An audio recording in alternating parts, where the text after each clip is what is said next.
All right, now, everybody. Quiet, listen to me. We're going to start a show. Now, some of you people have been with me before. You know it's going to be a tough grind, but we're going to have a show.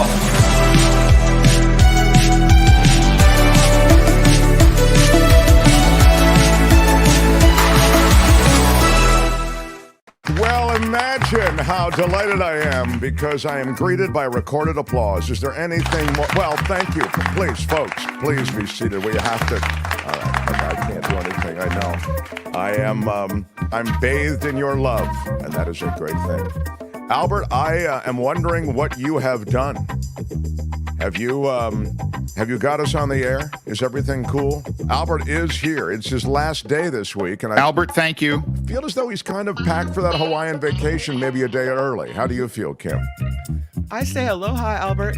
You just hang out, eat your macadamia nuts, and get ready for the trip. Now, there you go. You got one supporter, Albert. I'm a little tougher on you than Kim is. Kim, how are you? Yeah. If you're asking, I did tweet, if that was what you were going to check. Oh, Albert, very well done. Albert, thank you. That is super cool.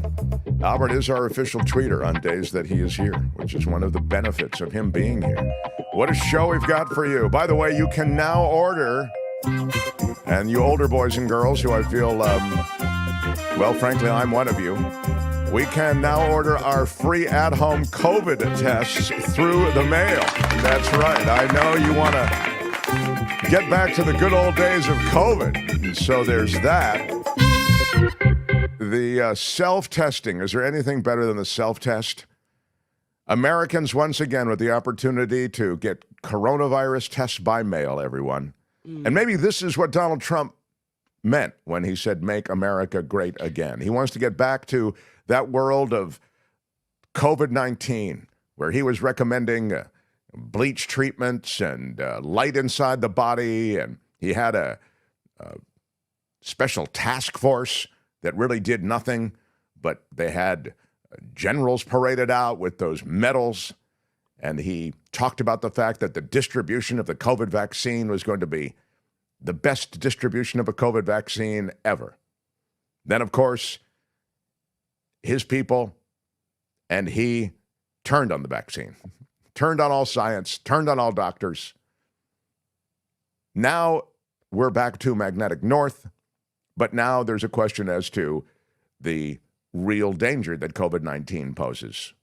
Well, so you what's that? It's a good thing that that we're going to get free tests. People will need them, because I was reading another story that most Americans don't plan to get vaccinated against the flu or against COVID this season.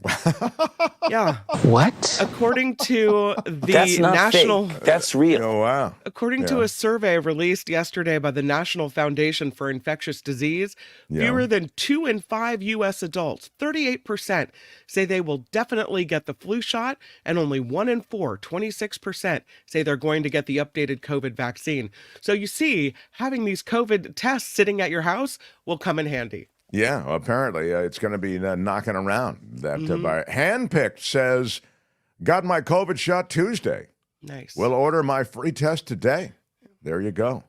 I do think that was glad for the self-test kits, says Dennis. When I got home last October, turns out I'd finally gotten the virus. The flu is a real issue. You should get the flu vaccine, I think. I'm going to get it. I might get it tomorrow, as a matter of fact. I was just having this conversation with a doctor last night who was saying that flu vaccine is a good idea. And he said, COVID, you have to decide. If you're an older person with an immune system that you feel might not respond, maybe especially if you haven't had COVID or been exposed to it much. He said, if you've had COVID a couple of times, then... and you've had a couple of vaxes, is what he said. So if you're 2 vaxes in and you're 2 COVID experiences in, you've had COVID a couple of times. There's a lot of people have by now. He said, you probably don't need the vaccine. That's what he said. But again, he said, that's for you, Mark, and for people who I think are generally healthy. He said, I might suggest something else to an older patient who might. Is this a doctor we trust? Yeah, no, he's pretty good. But we should get, look, I have nothing against the vax. As you know, I just told him I'm going to get a flu vax. I still need to get the pneumonia vax. the shingles vax. There are all these vaxes that I still have on my list. But so I have nothing, I think I've had 3 COVID shots, maybe 3. I've got the list somewhere. Yeah. So anyway. Remember when we used to carry the list around with us and the little card they gave us at the vaccine place? You had to prove that you'd had it, Can't get in without your vaccine card. Mark's mic volume needs to be turned up in the StreamYard mic settings. Did you get that from Anthony Davis, Albert? I did.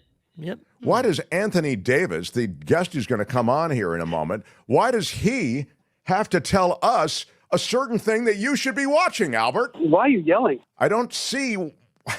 It makes us look bad. Amateurish. Seriously, what the f? Thank you. Seriously, what the? I think you sound great. Well, of course I sound great, Kim, because I sound great all the time. Oh. All right. Let's, we've got David Katz on the show today, which is extremely, I was going to say exciting. It really is kind of exciting because there's so many issues. The mayor of New York City is being prosecuted for corruption, and the kind of corruption that he was involved in, very Menendez-y, very Robert Menendez, minus the gold bars. I was going to say, were there gold bars involved? No? But it includes every kind of sort of luxury that was bestowed upon the mayor for favors, is the argument, and it includes cover-up, and that is huge, I think. So I want to ask David Katz about that, and we'll do that in the second hour. The former federal prosecutor, now defense attorney. We'll talk about that. We'll talk about the Sean Combs case. We'll talk about the Haitian case that's being brought against Donald Trump and J.D. Vance for the falsehoods around the Haitian community that have now led to total chaos in that small Ohio town. All of those things we'll talk to David Katz about. I've got a long list. That's just a bit of it. The FTC's on my list. As you know, the Justice Department is suing Visa Corporation for monopoly practices. So we'll get to all of that as we continue with David. The Mark Thompson Show. It is whenever I can get him, I try to. As you know, he's not easy to find. I mean, he's busy all the time with that Midas Touch network. You know, Kim, that Anthony Davis is... he's good. He's good, and he's surrounded by other good. He stops in here when he wants to slum a little bit. He is my favorite Britisher, as you are aware. On your feet. God damn it. Show a little respect. Anthony Davis, everyone. Yes. All right. Somebody said in the chat, I love the look on Anthony Davis's face of discomfort when Mark plays the Britannica music. The whole thing is really difficult to manage. You know, the British people, we don't really like to, I don't know, we just, we're very self-deprecating. And so any kind of large introduction, it's very difficult. I wasn't aware of that because the coronation seemed to be a little over the top, if you don't mind me saying so. Well, that's tradition, and that's a protocol, But okay. I mean, maybe King Charles, when he's in the gold carriage, is so embarrassed while he's being driven down the Mall with the pink tarmac. Who knows what's going on inside? But I think you make a very good point. I think you actually make a good point when you talk about embarrassment, because I think I understand, I'm not suggesting, I don't know anything about him. I mean, I know he has that little fit about a pen. I saw that little viral video that went, viral. I know he doesn't dress himself. He's got some dresser guy there. I mean, so there are these kind of loathsome aspects of royalty. I can see, sort of recoiling from them. But just to be fair to the guy, he is also a sophisticated guy. I mean, he understands the threat to the climate, the threat to the world. He's kind of an environmentalist in a way.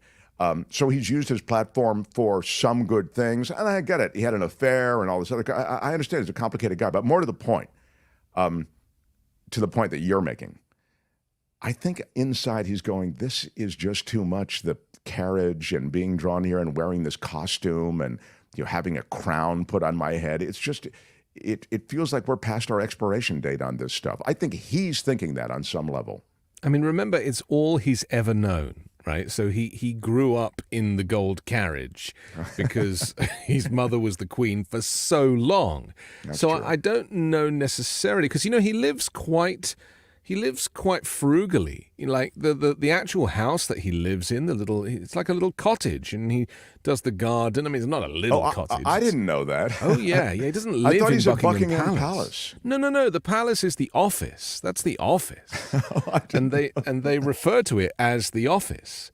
And I wasn't so aware of that. yeah, so honestly, he doesn't live there. I mean, he stays there when he needs to greet people, in a kind of state An official capacity. requirement. Yeah, but otherwise, no, he's back in the cottage. I see. Point of order, Anthony Davis. In the Crown, the Queen sleeps in the castle. Her Oh. bedroom's right We there have in Buckingham processes and Palace. protocols and standards. So are Yeah. you sure there's a cottage? Because Yeah, that's not in the Crown. Have you gone rogue, Anthony Davis, with your?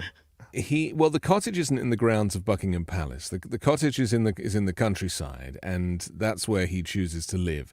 The castle, that is Windsor Castle, which is to the west of London, but her favourite place is Balmoral Castle, which is, of course, in Scotland, which is where she died. And so, they have a lot of homes. But if you do a Google search on where Charles lives, with his wife, they live modestly is probably not the right word, but relatively modestly. I would say. Relatively modestly. Yeah. Wow. Well, look, we're just grateful that you've come here to our country to civilize us. We've lost our way.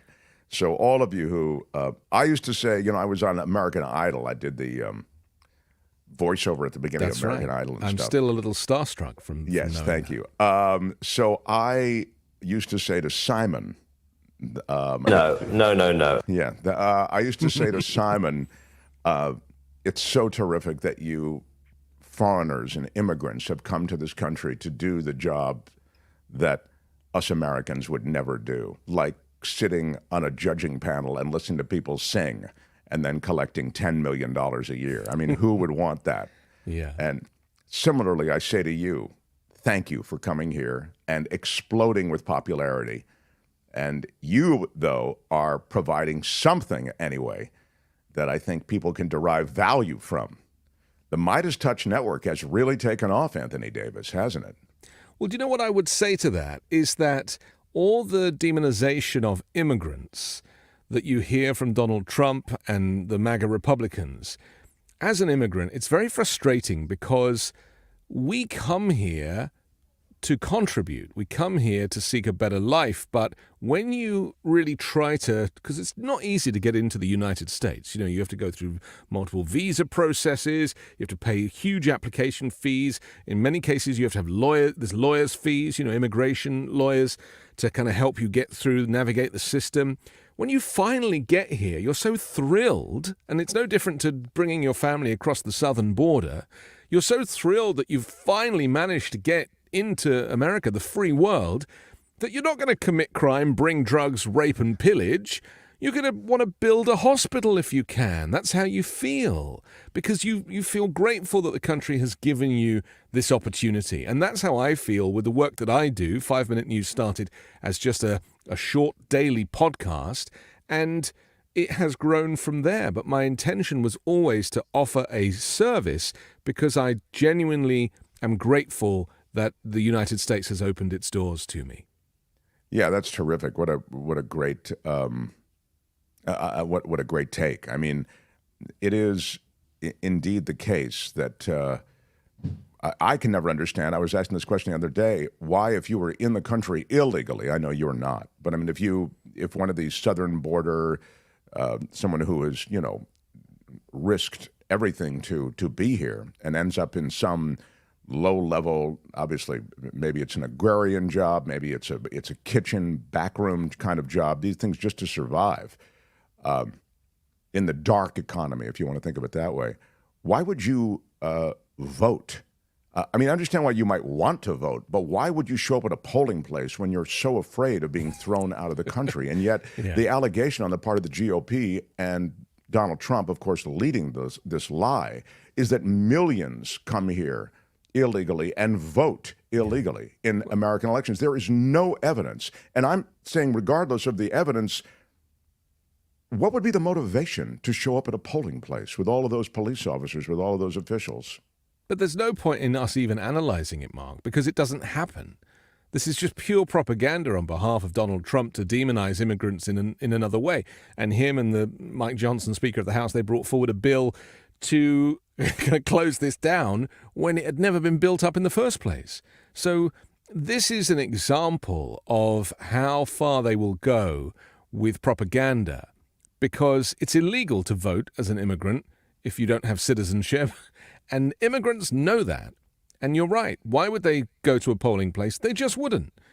So, and the other thing we need to think about also is that people crossing the southern border, especially those seeking asylum, which is, legal requirement, you seek asylum, and you are entitled to be given the safe harbor, is that a lot of these people are skilled. A lot of these people do bring, great opportunities to the United States because they have skills. I just feel like, the American media, they tend to look at these people as being unwashed, uncouth layabouts because they have brown skin and dirty feet.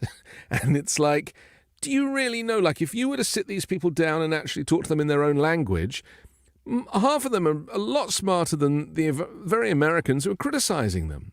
Far more educated, have had far more experience. And that's why I say, because I took a flight, I flew up to, where did I go? Canada, a couple of weeks ago. And I was flying over, over, what was it, 2.5 hour flight, flying across all this empty land. And then I see these little cities, little towns. And I'm like, oh, look, there's Idaho, right? Well, in my mind, Idaho was this kind of huge, sprawling thing. It's not actually that big, but it has a perimeter to it. And I was thinking, if you dumped a whole load of talented migrants in there, they'd build Idaho out. They'd build more hospitals, and they'd build, a railway network, and they'd actually grow the city because they bring those types of skills with them. And this is why I don't believe, just if you change your perspective, i.e., to 25,000 feet or 30,000 feet and look down, you'll see that we are not full. Most of America is uninhabited. And the more people that come in, the more these cities will grow and the more the economy will grow with it. Well, you need some kind of protocol associated with immigration that does control the number of people who are coming in, don't you think? All countries have that. Right. All countries also have a problem because, good countries people want to go to, and countries that border problematic countries people want to go to. And as you know, the rule with asylum is you have to seek asylum in the first kind of country that you can get to, first civilized country you can get to. But I just believe that because we are a nation built by immigrants and slaves, that invariably let the immigrants in and watch the nation be built even bigger and even greater. Sure. There's room for everybody. The whole there's no room for you, we can't handle it. That I just think that's racism. I don't think that's based in truth. Well, I would say that it is true that services, municipal services, and state and even federal services that are provided to those who live here do have limits. You can stress those systems to the point that they no longer function. But, so you need some way to control those numbers. You do, but also if you want to really dig deeper into it, then you could argue that the private sector is taking advantage of these municipal budgets, and there are huge profits being made by companies who are working these government contracts, and that if they only made a little less profit and spent a little bit more on infrastructure, I mean, the US has the worst infrastructure, especially public transit, things like that. Anywhere else in the world, they have high-speed trains, they have, monorails, they have systems that are modern and exciting, and in the best cities, all these things are free. It should be free, really. But here, I mean, have they managed to build that high-speed rail yet from Los Angeles to San Francisco, or is that still no, and it underway? Is it is the bane of our existence in California because we've gotten a little bit pregnant, right? We've started it, and it's billions of dollars over budget. It's years behind schedule. It's a good idea. This is maybe where I part company with a lot of people because I actually think it is a good idea. You should have high-speed rail. You should have high-speed rail in a number of ways. You know, now private money is going into high-speed rail between Los Angeles and Las Vegas. That's and right. I believe that's going to be a profitable enterprise. But this high-speed rail, as you suggested in California, has been beset by issues of all sorts. And well, corruption is one of them. Well, corruption, any big infrastructure project, you really have to guard against corruption. And this does appear, rife with it. What's your take on the, speaking of corruption, on you could almost go anywhere. You do such good work on Trump. I just saw the other day that he started let me see if I actually put it in. I meant to. His Trump people started another company associated with his election that is so shrouded in secrecy, no one can figure out what it is. It's another shell company, sort of. It's another receptacle for campaign funds. And it's already collected 15 million, I think was the number I saw. And no one can figure out, it's owned by Trump, but it is also in this orbit as a campaign instrument. And one of the things that Trump has discovered is that in running for office, you can make a fortune, particularly if you want to play the edges, and that's what he does. He only plays the edges. Well, this is why some people go into politics. They go in for the money, and they're the wrong people. You might argue that Mayor Eric Adams might be one of these people, right? Right, I'm thing. Sure you'll be talking about him today. But, money is very corrupting. And if you're somebody who is, that's your ideal, because, of course, there's two types of people that go into politics, right? There's those who want to change the world, and there are those that want to take from the world. And I believe that hopefully most politicians go in initially for the right reasons. Donald Trump never went in for the right reasons. He firstly didn't think he was going to win, and he wanted to build his brand so he could start a media empire and a TV channel in his name and all this stuff back in 2016. Then he won, and he was like, what do I do now? And the whole golden escalator thing, I mean, to me, that was more of a metaphor for him literally pooping his pants as he comes down the thing, thinking, how am I going to make this look legitimate? Because the whole thing was a grift from the very beginning. And it's just, he is so flawed as a person. And unfortunately, the system here in the U.S., where you can have a foundation and you can get paid through the foundation, and that means that you get money that you couldn't if it was the campaign, and all these loopholes. I mean, his middle name is Loophole. And consequently, that's how he's managed to leverage so much money, because, of course, his businesses have gone bankrupt 6 times, and he's borrowed billions and had no plan or method to pay these banks back.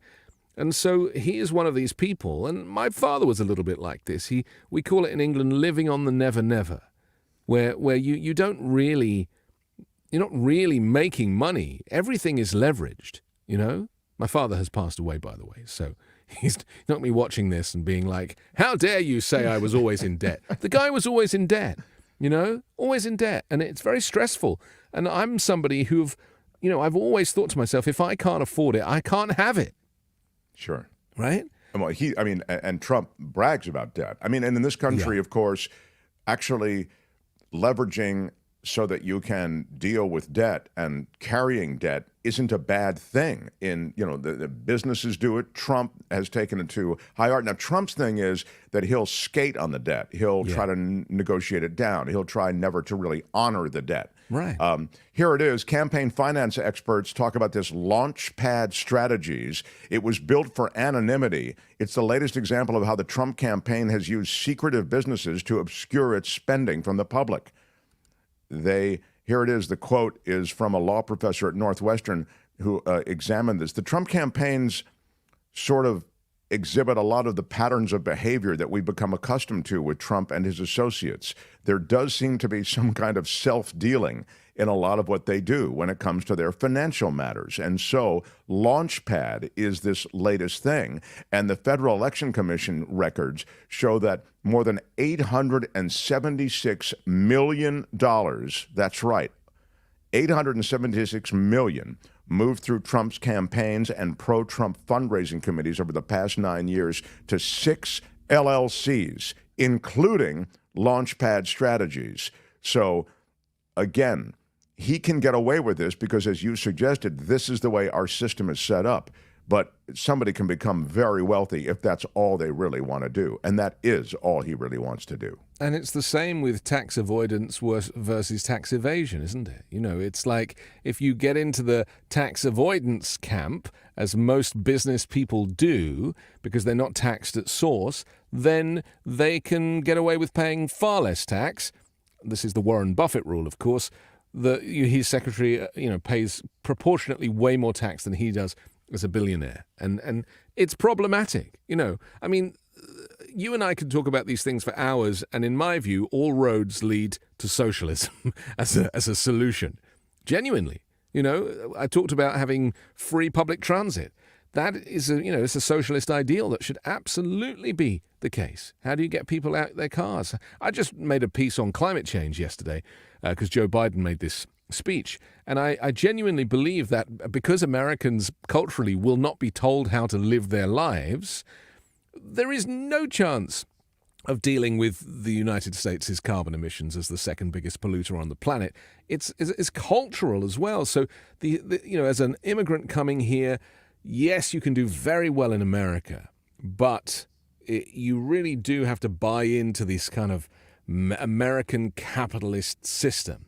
And that's where the success comes from. And Donald Trump has taken full advantage of that. And there are people that will celebrate the fact that Donald Trump has admitted, as he did on that debate with Hillary Clinton, well, of course I'm not going to pay tax. I'm not an idiot.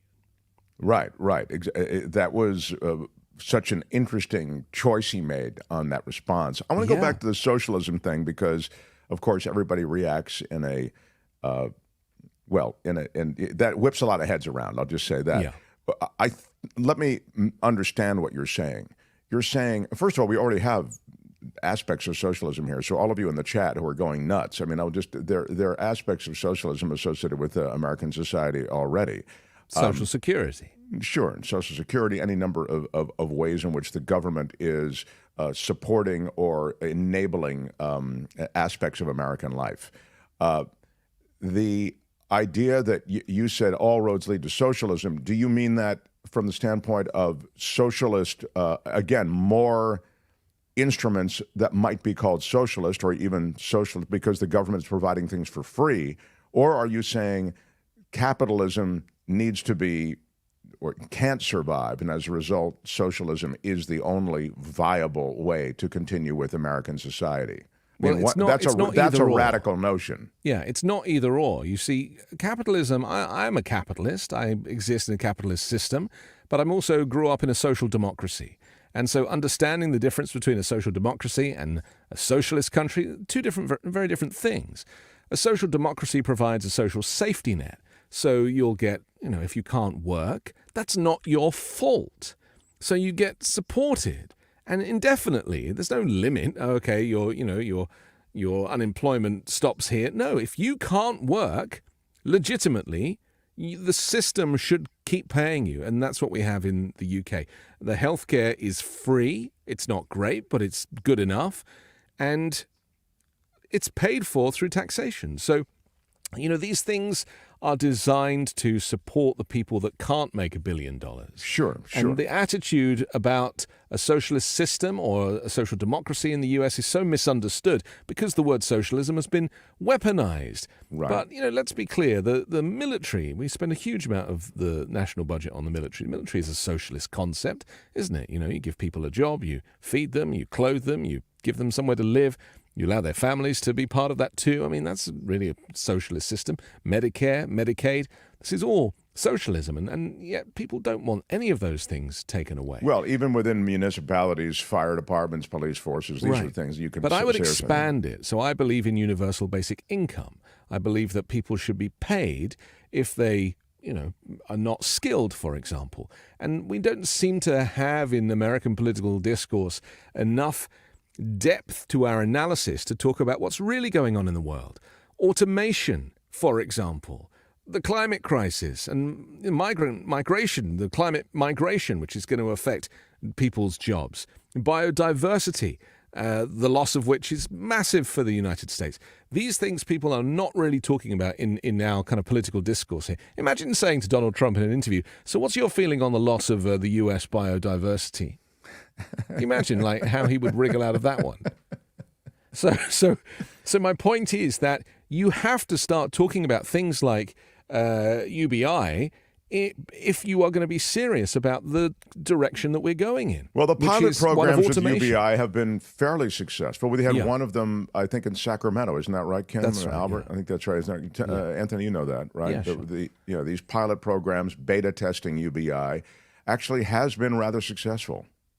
Because you receive money to invest back into the economy. You don't keep that money. You need it to live on. So you reinvest it in the economy. It's just the branding of these things. It's to call Kamala Harris a socialist, a Marxist, and a fascist. For a start, you can't be all three at once, right? Those are three different constructs. So forget that. But secondly, Donald Trump is also advocating, he's like, I'm never going to take away your Social Security. I mean, he says that. He probably is, but he just says it. So therefore, he's buying into a socialist concept himself. Yeah. That's what Social Security is. And I think that if you expand that to public transit and to universal basic income and certainly to healthcare, because America, remember, spends more on healthcare than any other country in the world, and yet has the worst healthcare than most countries in the world. The healthcare here is terrible. In fact, let's not even call it healthcare. Let's just call it health. Or maybe just health profit.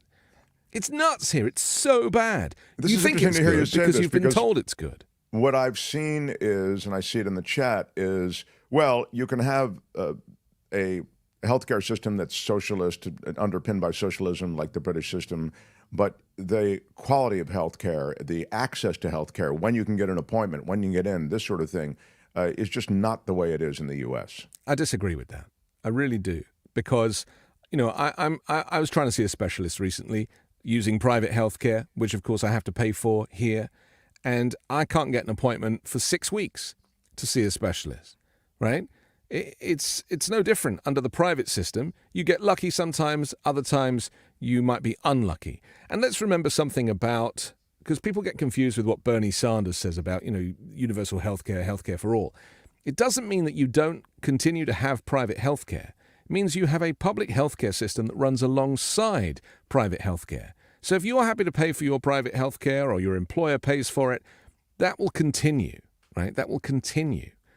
But there has to be a service for people that don't have an employer paying for it and people who can't afford it. Because I pay $1,500 a month for a family of 4.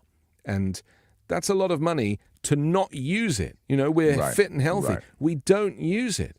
And so you're looking at what, $15,000, $16,000 a year for a service we don't use. And then when we do use it, there's a copay. What are you talking about? I pay $1,500 a month. Yeah, but you got to pay another $50 now. Why? What changed? Well, you used it. Yeah, but I pay $1,500 a month. Yeah, but that's if you don't use it. Wow. Yeah. Well, when you put it like that, it sounds like a bad deal. I've been living here for 8 years, so let me add up how much I have spent in the last 8 years on healthcare. Just me as an immigrant moving here, as a self-employed person with no employer paying my healthcare. what is it? 15. I've paid what? Nearly $100,000 in healthcare. What? Yeah. What did I that get? is- It's all profit, Mark. It's all profit. Well, look, you and I have both spent time in countries, communist countries, socialist systems, and you, of course, come out of the UK, which has some socialist, as you suggested, the socialist democracy that is set up there. So socialism, you've seen it coexist with other political systems. But here is my point. In a pure communist system, which, again, we've both seen, the people who are spending money are the ones who are getting stuff done. To see people, I'm sorry, but I've seen it firsthand, essentially unmotivated because they won't make any more money by doing their job efficiently and quickly than they will by just kind of slow walking it. I've seen it. I've seen it too, but I don't have a problem with those people either, because not everybody has the motivation or the skill set to work at a high capacity. Some people are just layabouts. But Anthony, I mean, is it not? I mean, when you're going in for some service, don't you want that whatever service is provided to be provided at the highest level possible? If you don't feel that you can do that, then that's not the job for you. Am I wrong? I just think that not all people are the same, right? People are all different. And some people are highly motivated, other people are highly skilled, some people are trained, some people are not trained, some people are intelligent, some people are stupid, some people are educated, some people are not educated, some people are physically fit, other people have disabilities and struggle. And so the point that I'm making is that you can't have a kind of blanket rule that just applies and be like, well, if you know, it's a bit like voting. You know, if you can't get to the polling place, if you can't get there, should you lose your vote? Right. Well, just quickly from Cassandra in the chat, my son is alive today because of universal health care. He fell on a trip in Brazil and was treated for free. Thank you, President Lula. It is interesting, Americans who are overseas who need health care marvel at the fact that they walk in, they get treated sometimes, in this case of Cassandra's son, for some serious things, and there's no bill. If you were to come to the UK and you fell, as an American person, you could walk into a hospital, they ask you for your name and your date of birth, and that's all they'll ask you for. They're not going to ask you for your credit card details, they're not going to ask you for your insurance. They will treat you because it's, you know, there's not that many foreign nationals falling over and getting hurt that it's a problem. A universal system should truly be universal. And it's the same when it comes to, you know, prescriptions and medications. I just think that some things should not be for profit, right? Education should not be for profit. Healthcare should not be for profit.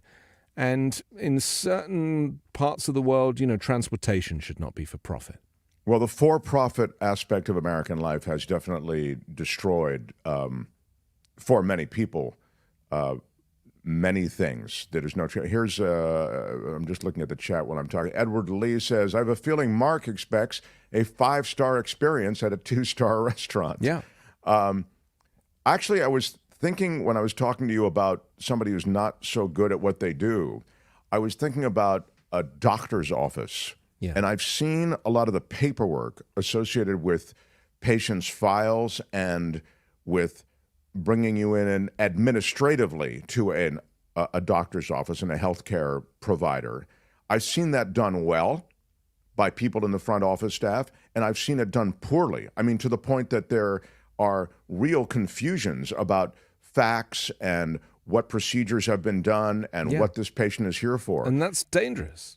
Exactly. And that's my point. I'm not ready to cut slack to everybody just because we're all different. And, you got to give them a break. That's the same in any job. That's not specific to healthcare. That's the same in any job. Exactly. But my bigger issue is with the doctors themselves. Let me give you a very quick example. When I was shopping around for my health insurance at the end of last year, I discovered that if I wanted to pay, I think, £1,250 a month for the family, dollars, sorry, that did not include any board-certified doctors. Now, this is not something we have I'm in laughing the UK. because that's just it's laughable. Right? It So really is. all the plans that were available to me did not include board-certified doctors. It just included doctors. And I wanted to find my doctor, the doctor that I've had for a few years, and I had to pay an extra $300 a month just to get my doctor because he was board certified. So I ended up having to cancel the plan that I'd already bought, get a refund on the $1,250, and then buy the $1,500 plan because it included board certified doctors. So I'm answering your question. Forget the front office staff. It's the people in the white coats I'm concerned about with the stethoscopes. Here in the US, there's another reason why healthcare is so bad is you don't have to be board certified to work in hospitals.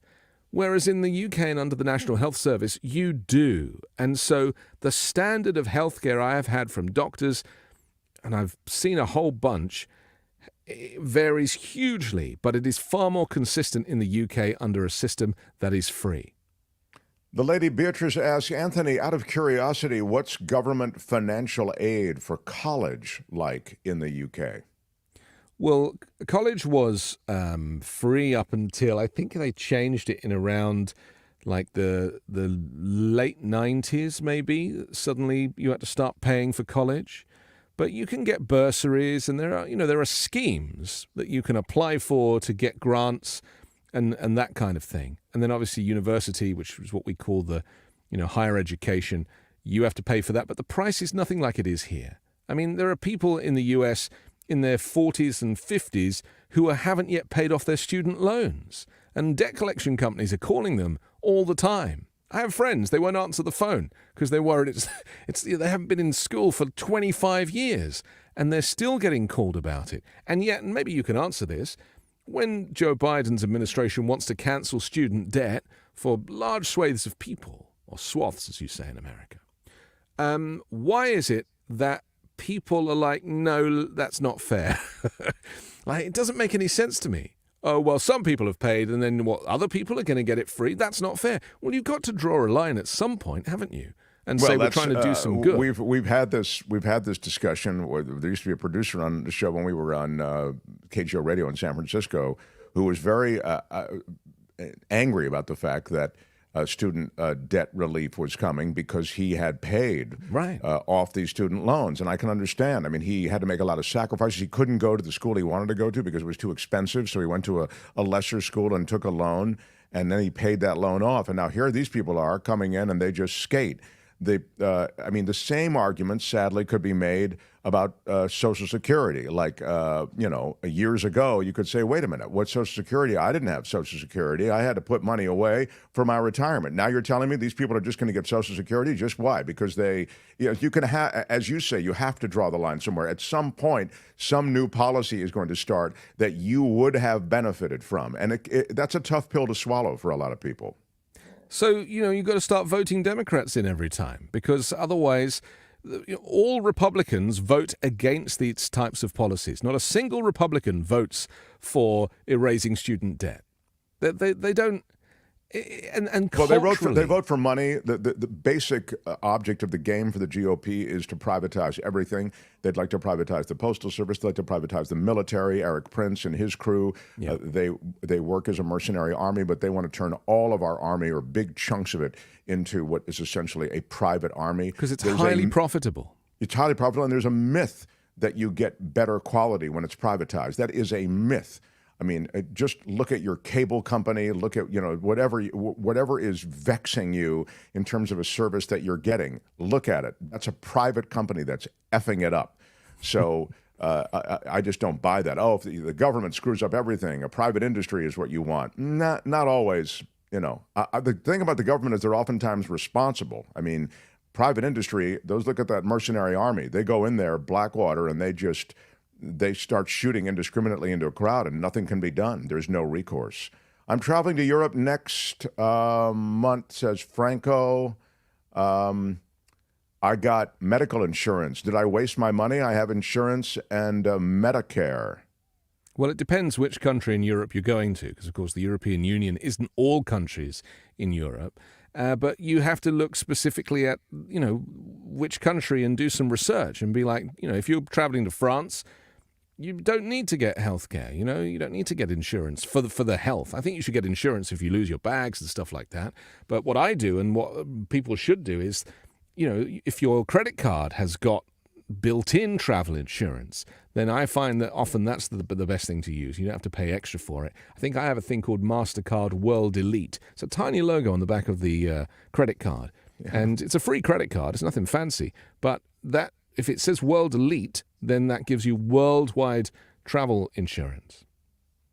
I like anything with the word elite in it, if I could just say that. Yeah, I really It's do. the only elite that I'm attached to. Yeah. This is a great visit. We didn't really discuss what I thought we'd discuss. I thought we'd get into some Kamala Harris and Donald Trump. Well, on the way out, give Albert, run a little bit of where Kamala Harris was yesterday, if you would, because she was busy with. Go ahead. This is a little bit for Anthony Davis. Vice President Harris in battleground Pennsylvania, drilling down on her vision for the economy in her first one-on-one national TV interview since becoming the Democratic nominee, speaking with MSNBC's Stephanie Rule. And I'm not mad at anybody for being rich, but they should pay their fair share. On the campaign trail pushing her economic policy, Harris slammed former President Trump as a friend of billionaires, not hardworking Americans. He's only interested in making life better for himself and people like himself, the wealthiest of Americans. Polls show most likely voters still believe Trump is better equipped to handle the economy. Trump in North Carolina blasting Harris, saying prices remain way too high. Kamala goes to work every day in the White House. Families are suffering now. So if she has a plan, she should stop grandstanding and do it. Just do it. Responding to calls for more policy specifics, the Harris campaign released an 80-page economic blueprint Wednesday, including child tax credits and housing payments. Harris was asked how she would pay for those elements. If you can't raise corporate taxes, or if GOP takes control of the Senate, where do you get the money to do that? Do you still go forward with those plans and borrow? Well, but we're going to have to raise corporate taxes, and we're going to have to make sure that the biggest corporations and billionaires pay their fair share. Trump also targeting the Biden-Harris administration's foreign policy ahead of Harris and President Biden's scheduled visit with Ukraine's president today, criticizing Volodymyr Zelensky for his handling of the war. Those cities are gone. They're gone. And we continue to give billions of dollars to a man who refuses to make a deal. Zelensky, you have a country that has been obliterated, not possible to be rebuilt. And here at the White House today, Zelensky is expected to present his Thank you, Albert. That's enough. Zelensky's going to meet with Biden. I'm curious what you think of what parts of Kamala Harris's pushback. I like, for example, the calling out of Trump being friend to essentially billionaire and corporate interests. I like that. I think they should hammer that more. I think they should hammer corruption more. I mean, he is an openly corrupt guy, and if you look at his history, even as president, it was corrupt. Now, I don't know what part of this you should amplify, but I like that at least it was referenced in her conversation. How about you? I think anybody who thinks that Donald Trump would be better for the economy than Kamala Harris has been brainwashed into it's a confidence trick. It's not real. Donald Trump is a failed businessman who got famous on The Apprentice. He doesn't know anything about the economy. He doesn't know anything about world markets. He doesn't know anything about international trade. The guy is a fraud.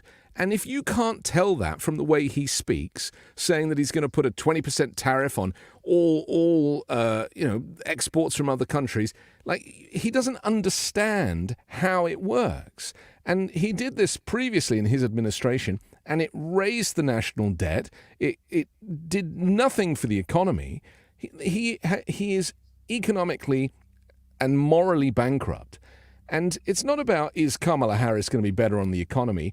She is. The Democrats don't operate in isolation like Donald Trump does, right? Trump is going to be like, it's my way or the highway. Slap a 200% tariff on it, and that'll sort it out, right? No understanding of the minutiae or the detail.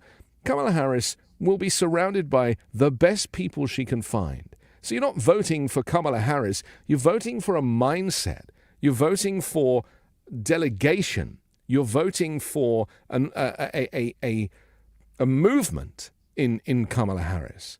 She is the figurehead, but she's not a despot. Whereas with Donald Trump, you're not voting for anybody else. You're literally voting for one crazy man. And so this is what you get, the package when it comes to the economy or anything else for that matter, under the Democrats, is about buying into an ideal, a system whereby you do the right thing is done. And yeah, people that, if they took in all the tax that they should have done from millionaires and billionaires, then everything could be paid for. Universal health care, free education, you could cover all of it if the billionaires paid their fair share. But unfortunately, again, in the US, there's this each to their own type of attitude. That this idea of collective responsibility and sharing the wealth. I mean, some people believe in it. Bill Gates believes in it, right? He gives huge amounts of his money away, and he's still got plenty of money. Look at Warren Buffett. He only pays himself $100,000 a year. He doesn't need any more money than that, right? And so, unfortunately, these people, George Soros is another one. These people have been, immigrants invariably with George Soros, made an awful lot of money, came here from Eastern Europe, and then decided that he wanted to put it back into the system. He only needed so much for himself. How rich do these people need to be, for goodness sake? So I'm not into, building rockets that look like penises and taking your brother into space and wasting money on that kind of stuff. I really genuinely believe that if there is a surplus of money, nobody should be on the street. Nobody should be struggling to pay these student fees or student debts, and nobody should be having to pay for healthcare. We can completely afford it. The system is we are so overwhelmed with wealth in the United States. The whole story of, we can't afford it and there's too many people coming in and you got to pay your way and you got to pull up your bootstraps. It's all of that is propaganda. It is not based in reality. When the mainstream media asks Kamala Harris about the economy, she should reference Nikki Haley, DeSantis, etc.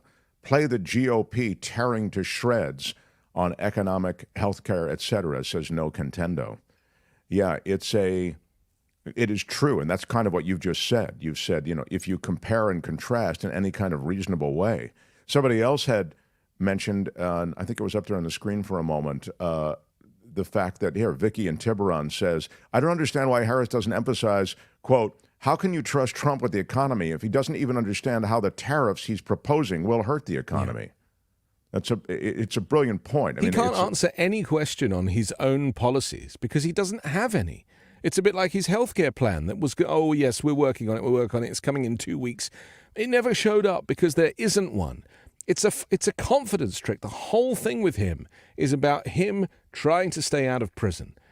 And the other day... But the key is that he has seized control of one of America's major political parties, and there are only two of them. Yes. And in so doing, the connective tissue between those people and that party and the machine that is amplifying and propagandizing for them. I'm talking about Fox News Channel. I'm talking about all the right-wing radio stations. They gave it to him. Yes. The GOP they could have impeached him twice and ratified it in the Senate, and they didn't. They gave him their party. He can't seize anything. The guy doesn't have the skills to seize anything. They saw him as an instrument to gain power, though, don't you think, Anthony Davis? That's why they gave it to him. Yeah, but the short-sightedness is that Donald Trump is a lifelong criminal, and they should know that.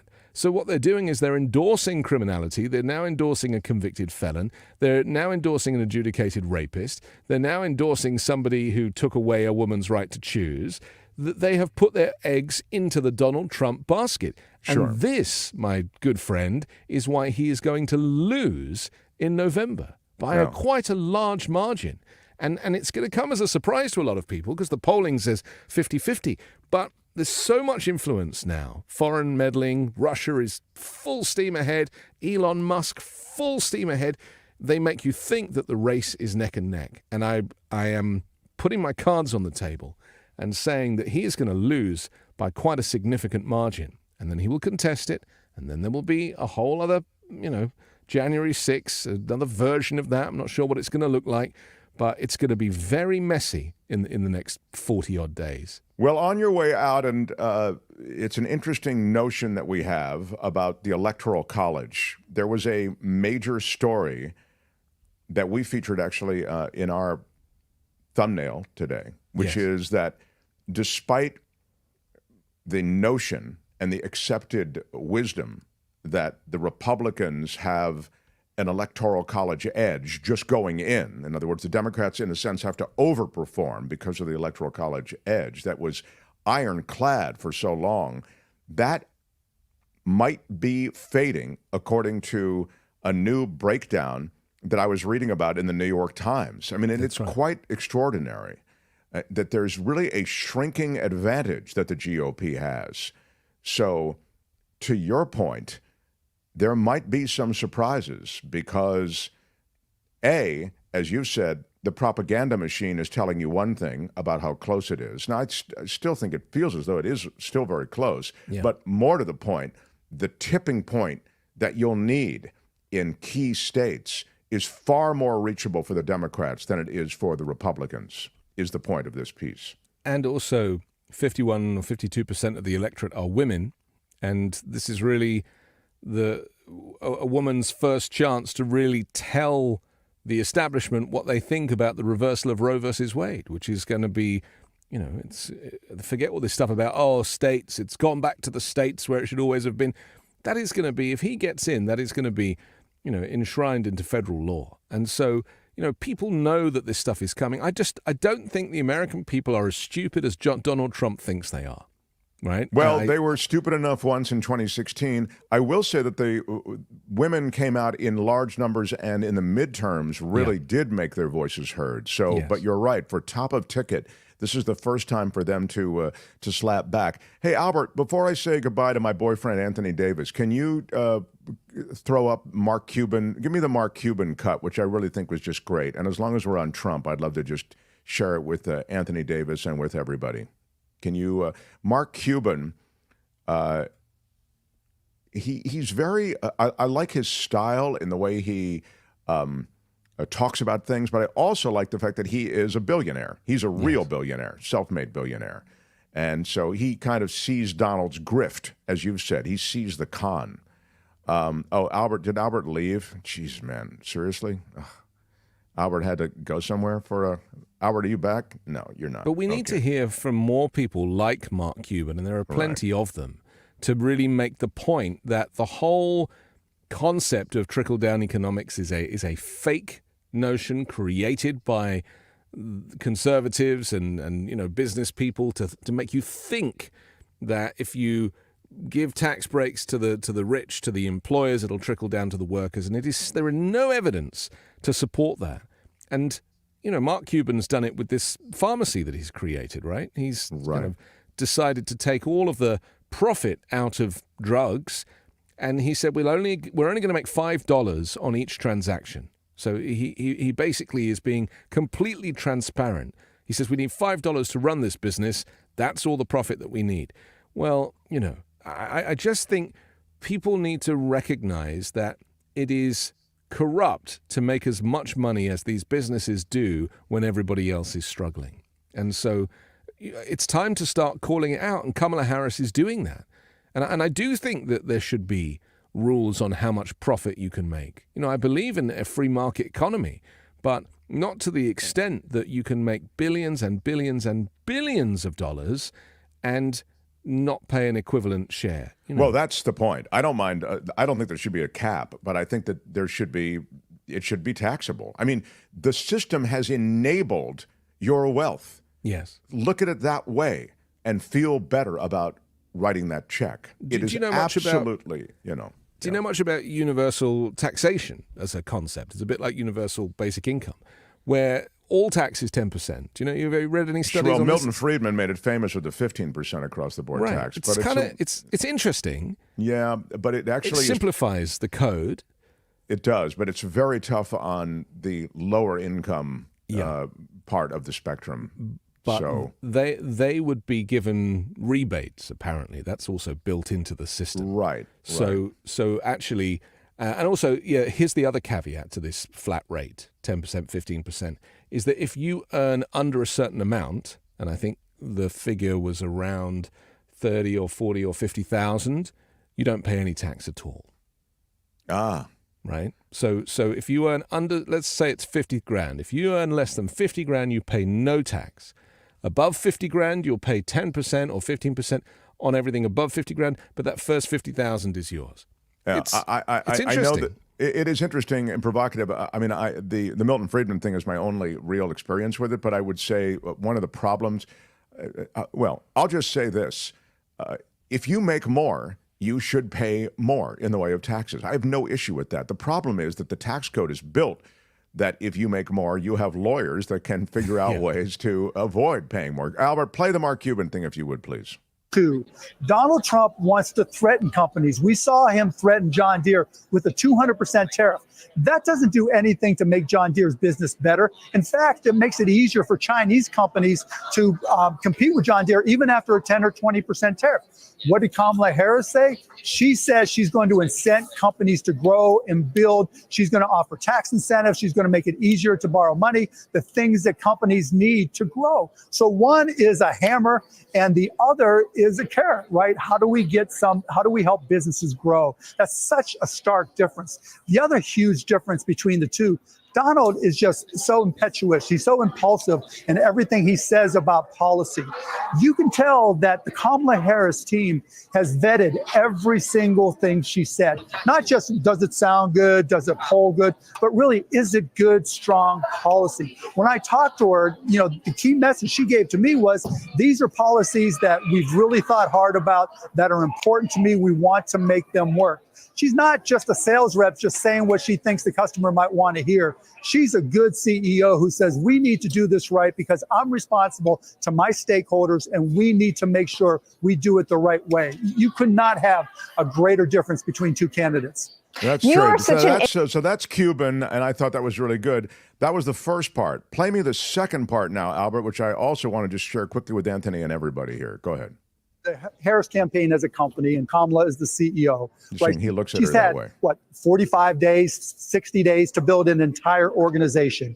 And you look at the results. She went from negative favorability ratings. She went from recognition being relatively low. She went from being way behind in every single poll you looked at. And now look where she's at. Worst case, she's tied. And in many cases, she's ahead. When you're able to turn around a battleship like a presidential campaign and go from being way behind to tied or ahead, you're doing a lot right. And on the flip side, if you had what seemed like an insurmountable lead, and now you've given up that entire lead to another CEO, you're getting fired. Right. So I think that's the beautiful part of looking at what she's doing. She's run her campaign like a CEO. She's had success. And when I go to talk to business people, that's what I tell them. She's actually running her organization like a CEO. And that's the evidence that you need to know that she'll be a great leader, that she understands business, that she understands organizations, and she'll be a friend and partner to business across the board.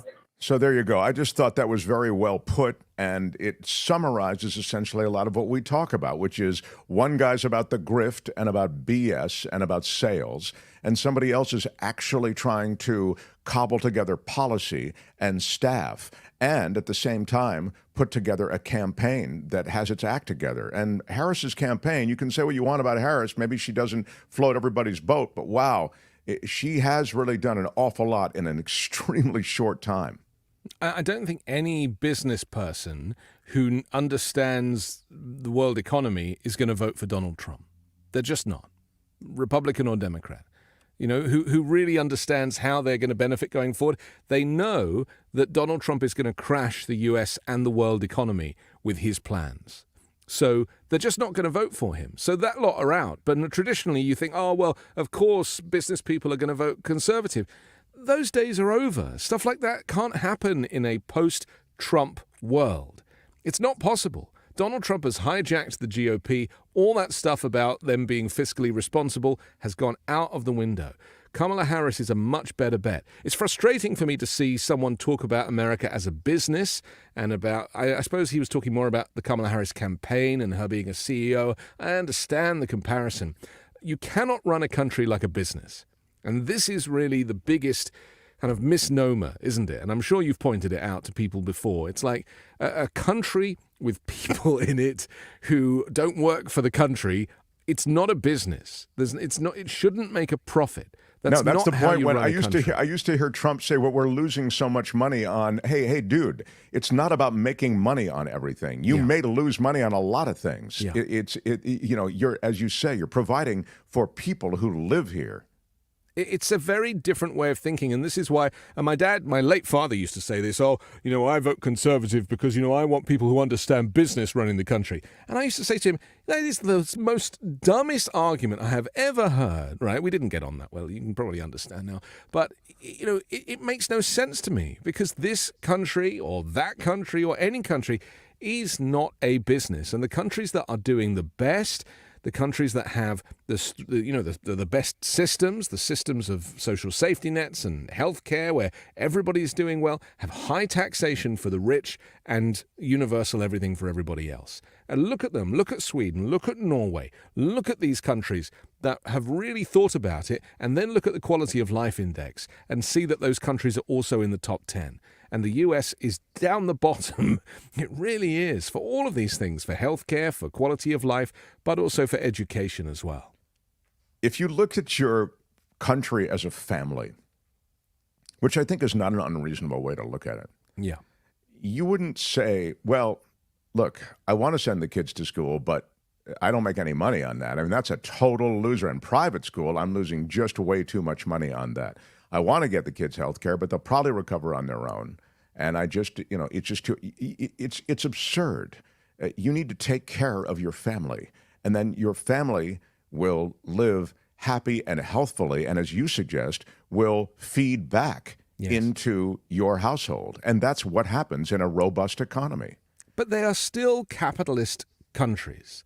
Capitalism is too far gone. Right? You can't reverse capitalism. America will never be anything other than a capitalist country. And I'm a capitalist, and the UK is a capitalist country, but it is also a social democracy. And people need to understand that two things can coexist. Two things can be correct.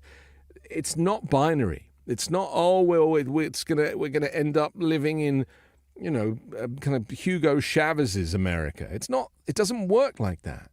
These systems can coexist quite comfortably. You just have to have people in charge who recognize that fairness needs to be the thing that you base all of your policies on fairness. Charlie says in the chat, China has 8-story malls. USA has closed ghost malls. China has high-speed trains. USA has none. China is a bad example, Charlie, because for comparison, because labor is super cheap, and you have essentially, it's not a comparable situation. China is it's a despotic regime, and it's just not fair. You can't look at anything that involves labor and look at China. I don't think it's fair to compare America to China in most any way. I'm not saying that there aren't still some instructive aspects of Chinese life, what they're doing. I love that they're out in front on green energy, but even as they're doing that, they're building these huge coal plants. Well, they say they are. They're not really. And China is a bad example because they lie. There's that. They tell lies, so that their propaganda is built into their state media. So I would never use China as an example of a system to replicate. Right. I use Scandinavian countries in the main to point to those systems because I've been there and I've seen how they operate. And I also don't think much of China's human rights record.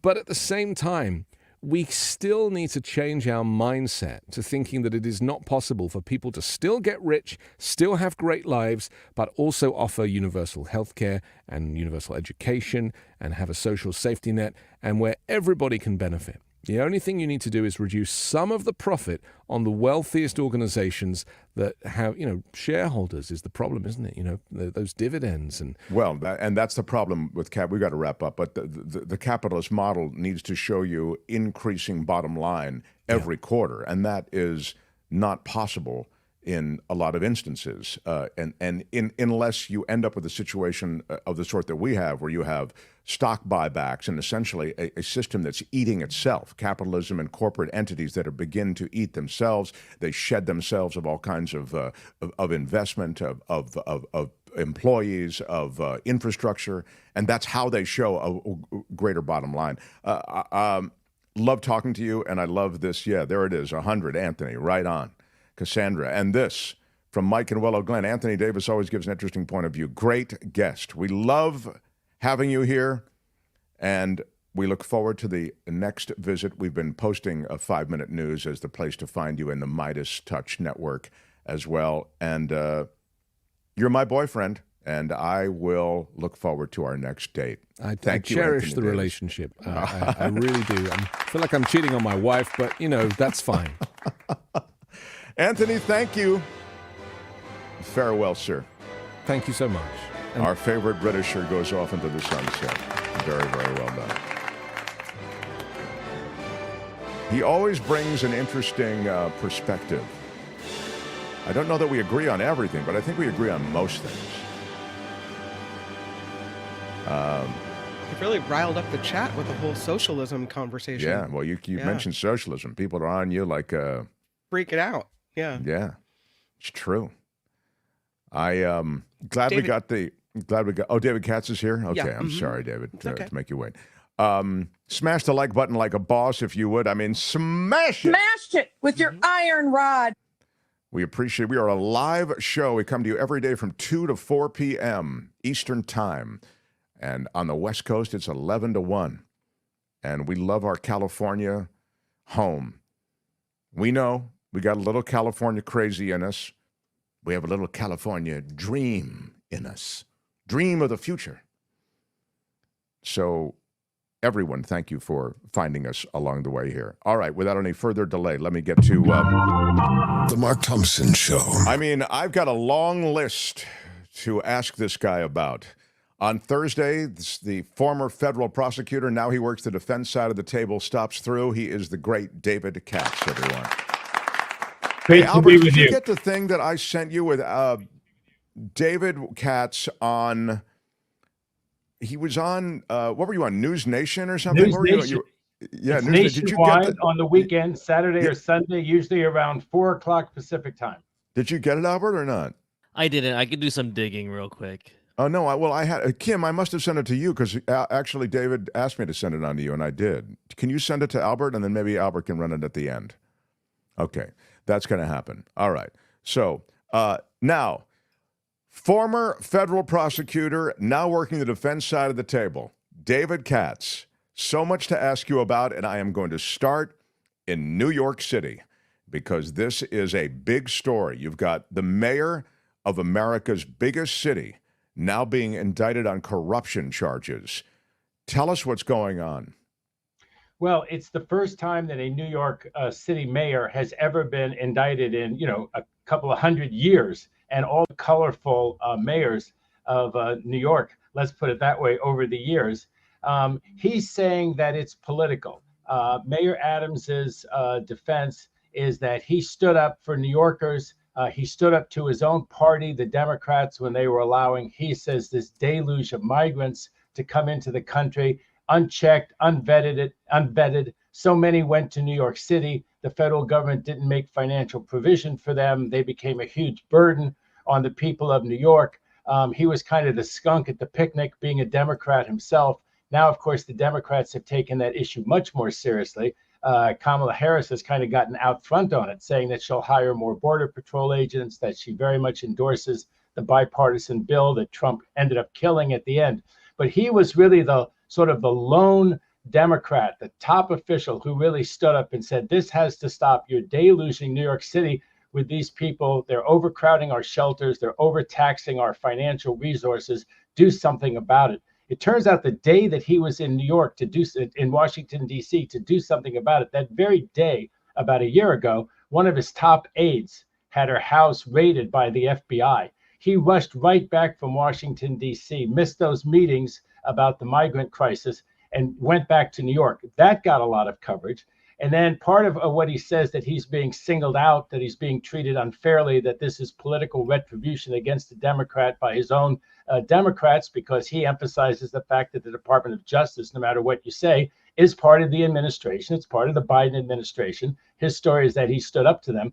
And then they seized his phone. They confronted him with his New York City police guard all around him. And instead of doing it in a private place, the FBI did it so publicly, and DOJ did it so publicly. You wonder, and he has emphasized this too, if their goal was to humiliate him, to shake his power. But anyway, they've now brought an indictment against him. Now they just aren't searches. They aren't just threats of indictment. They just aren't investigations of people very close to his administration, which have caused resignations, Mark.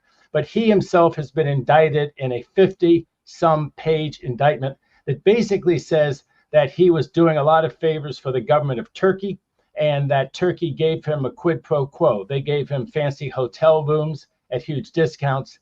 They bumped him up. He paid coach, but he went first class on Turkish Airlines, and he received other favors. And another thing that this case kind of swirls around about is the Turkish consulate in New York City, which supposedly needed an occupancy permit, and it wasn't ready to be occupied, and he rushed it through the fire department to get a certificate of occupancy. Again, something that was supposedly a quid pro quo for Turkey. And one of the questions is, well, was it really in bad shape? I mean, they should publicize that, and I'm sure they will. And if they don't, I'm sure his defense team will. They'll argue that there was nothing wrong with the consulate. It was absolutely ready to open. If people were just dragging their feet, that's what a borough president, I think he was still Brooklyn borough president then. But that's what a public official does. If you have constituents, especially powerful constituents, that is what politics is, not corrupt politics. That's what politics is, that your constituents call you and they say they're dragging their feet over at the fire department. This building's all ready for occupancy. It needs an occupancy permit. Call somebody and get them over there and have them do a proper inspection. So Adams' side of the story, they did a proper inspection and they issued the fire permit after the city and the fire department was dragging its feet. And the U.S. Attorney's Office there in the Southern District of New York is saying in the indictment, no, that was a further part of the quid pro quo. That was something that Turkey got for its money, for its campaign contributions. And finally, those campaign contributions were the usual scam that the government alleges of a straw man. So in other words, Turkey wants to give you $100,000, but you don't want to disclose on your forms that Turkey gave you $100,000. So various Turkish nationals and people who are operating to help Turkey, they give you $2,000 or $3,000 a piece, which either doesn't have to be disclosed or it's under some disclosure amount. And so that's what you've done. You've kind of, and that's a scam. You say it all came from these 50 different people, 2,000 each, and you know it really came from Turkey, which gave $2,000 to each of those people so that they could be the straw contributor to your campaign. Let's wait and see what happens. Fascinating case. It is fascinating, and I like the way that you characterize the one situation. I mean, the campaign funds, we're dealing with a lot of money, you know, so that's one thing, David, put to the side for a second. But the scenario, the narrative that you drew out, which because it is detailed in the indictment, is about this, this high rise that they want to open, as you say, the Turkish consulate, and that he Bigfooted it. Okay. And you also, I love that you said this, suggest, hey, that is politics. It's like, hey, we need this Turkish consulate to be approved. Get somebody down there and effing approve it already. It's going on too long. But they're saying that is to say, the attorneys who are prosecuting are saying that there were fire professionals for the fire department of New York who were convinced that they would lose their jobs if they didn't back down on this. And so they did back down. They got out of the way and they let the building open. The Turkish official got what he wanted, is what is stated. So where the normal politics ends and where the, malfeasance and corruption and the quid pro quo, as you suggest, begins, isn't that what is going to determine how seriously this case affects him? Well, that's a great point. And a lot of these bribery cases, especially under U.S. Supreme Court law recently, precedents recently, depends on what you say. A famous politician, they asked him, "Oh my God, you've been threatened with indictment so many times." I won't name the politician. "How come you never got charged?" And he said, "Watch what you say." And so the Supreme Court now pretty much requires an almost verbal or written quid pro quo. Now, the way that people send emails, sometimes you have the expressed quid pro quo, and the government has people cooperating against the mayor. So if that person sent a quid pro quo sounding email and they said, "I told the mayor I was going to send that," and the mayor said, "Yes, I approve that," and the jury believes them, then you have that express quid pro quo. So let's take the situation with the fire department. You hear, you're the mayor, that they're dragging their feet. The Turkish consulate calls you up. This is not some gangster. This is the representative of the government of Turkey in the United States, either before the United Nations or before the United States. He's a person you've known for a while. He calls you up and he says, "Those people are dragging their feet. It's got it perfect. We hired the top people in town. It's absolutely ready for occupancy. They're dragging their feet. They're dragging their feet." Certainly the call, I think, is just politics. Now, there may be some people who would testify that when you get a call from the mayor about a particular building and you're at the fire department, you know what that means. That means you're going to get fired if you don't do what he's suggesting you do. But the mayor never says that, right? Now, if the mayor goes on to say out of his own mouth, "You will be fired if you don't do something about that," and then you look at the whole conversation. Maybe the fire chief says to you, "Well, here's the thing, Mr. Mayor, you fire me if you want to, but the building's not ready for occupancy. The left wall is not really secure. We've told them to repair it and they haven't done it." Maybe he says to you, "Well, you can fire me if you want to, but this guy under me, he just won't move his butt. I know, I've sent the guy out there. He won't approve it. He doesn't give me any reason why he's not approving this Turkish consulate." And then he says, "Well, like I said before, I'm going to fire your butt if you don't do something about it. Do something about it." And then the record shows that he sent the guy out there 2 days later and the fire guy approved it because it was ready to be approved for months. Those are going to be the factual issues. I would think in the first situation, the jury might well convict beyond a reasonable doubt. I think in the second situation, they would say, not a good choice of phrasing, "I'm going to fire your butt if you don't do something about it." But look at LBJ, look at all those people. I mean, I guess here's my question about this, Mark. And I guess from my comments, it seemed like, I'm sort of a supporter of the mayor. And I do like the mayor. I like a lot of things about the mayor. If he's corrupt, of course, that's a whole different kettle of fish. But, people have said, "Oh, so many politicians in New York have called for his resignation." Okay. Half of them are super liberals to the left of him, and half of them want to be the mayor. That seems to be the group that is against him right now. And he was a quite conservative mayor to have won in New York City. He was probably about the most conservative Democrat who ran. And the liberals, the left-wing candidates, split their vote, and he squeaked through. And there he is. And yes, they would certainly like to topple him. So I just wonder, and I also wonder, this fellow you're showing right now, the U.S. attorney, some of them have political ambitions. I wish this fellow would say in one of his press conferences, "I do not have political ambitions. I just want to be a lawyer after this is over. I don't want to run for office myself." But, let's look at who some of the mayors of New York were, and some of the U.S. attorneys in New York. Giuliani was a famous U.S. attorney who did want to use it as a stepping stone to politics. I worked for a very distinguished U.S. attorney in Los Angeles named Stephen Trott, and he was handsome. He was like another coming of Reagan, and they were scared to death that that's what he wanted to do, was to go into politics. But that turned out that wasn't what he wanted. He just wanted to go on he wanted to go on the Ninth Circuit Court of Appeals and be an appellate judge. So I just, and there's this flurry of cases right now. What's going to happen with the mayor if the mayor steps aside, and he said vehemently that he will not step aside. And really, if we have a presumption of innocence, Mark, should these politicians just be stepping aside? AOC says, for instance, of course he should step aside. Well, I wonder if Trump somehow wins and Trump's Justice Department, his U.S. attorney for the Southern District of New York, charges AOC with something. I wonder how AOC is going to think about the fact that just because she got indicted, that she ought to step aside. I mean, come on. I agree. Either there's a presumption of innocence or there's not. It's interesting, though. There are two things that strike me about this.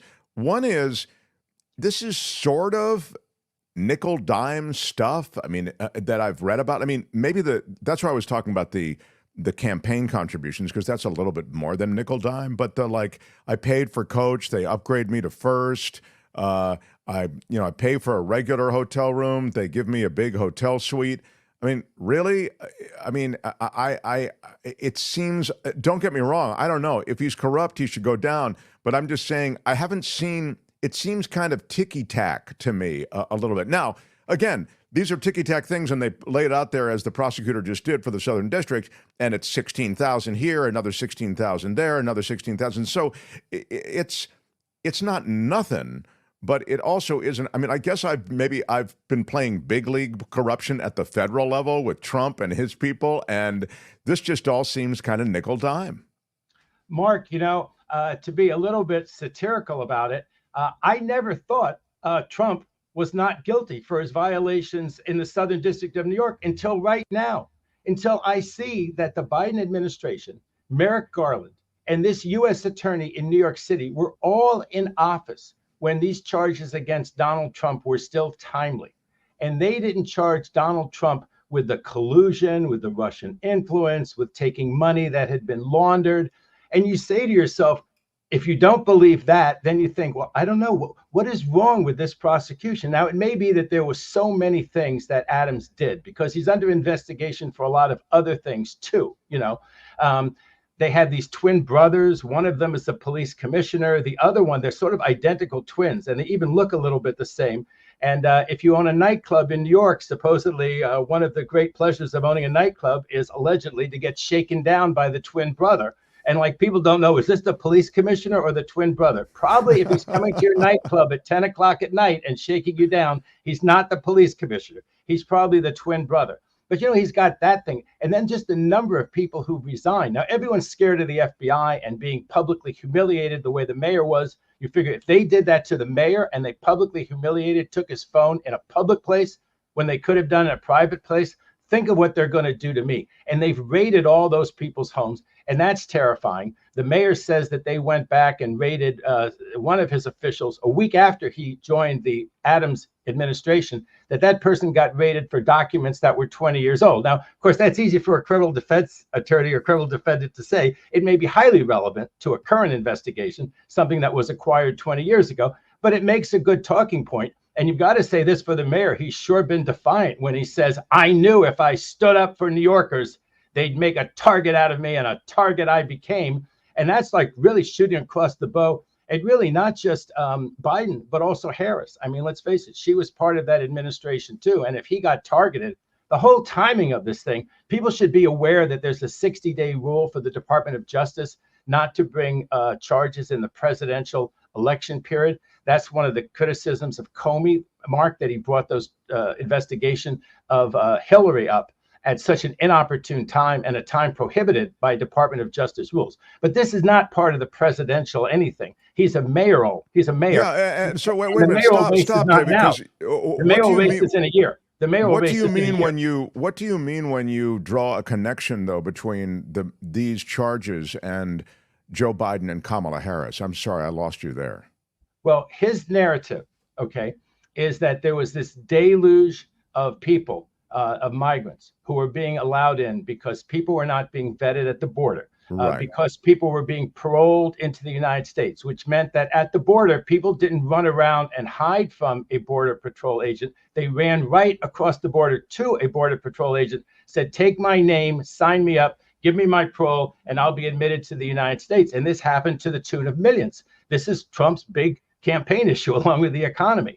His story is that, remember, and then Texas and Florida paid for these buses to go up there to New York. And it was like, oh, you're a sanctuary city. You like having these migrants in this country so much. You feel such, sympathy and compassion for them. Good. Why don't you take them there in New York City and Martha's Vineyard instead of us taking them here in El Paso and Brownsville? So he's the first one who really screamed. The mayor and the officials in Chicago, Denver didn't scream. He was the first one who really screamed, that said, you, Biden administration, stop doing this. Stop sending us all these people. regulate And so this, you're or at saying least that the give us- Biden or at least give us administration loads of money. animated the Southern District of New York to go after him? Is that what you're saying? Or, I mean, That's what the mayor is that's the saying. mayor's I'm just saying, saying, okay. if you want the yin and yang of what's going back and forth, I mean, everyone will report the U.S. attorney's side of the story, that this Right. is a bad guy, and it is with a lot of smoke, there's fire.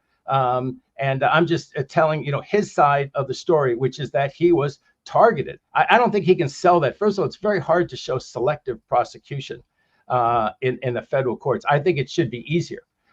But that's what he's going to try to do. He's got incredibly able lawyers. He got an incredibly expensive law firm, which I think he can pay out of public funds. The Christie, when he was the governor, paid $7 or $9 million out of New Jersey funds to defend himself in his criminal investigation.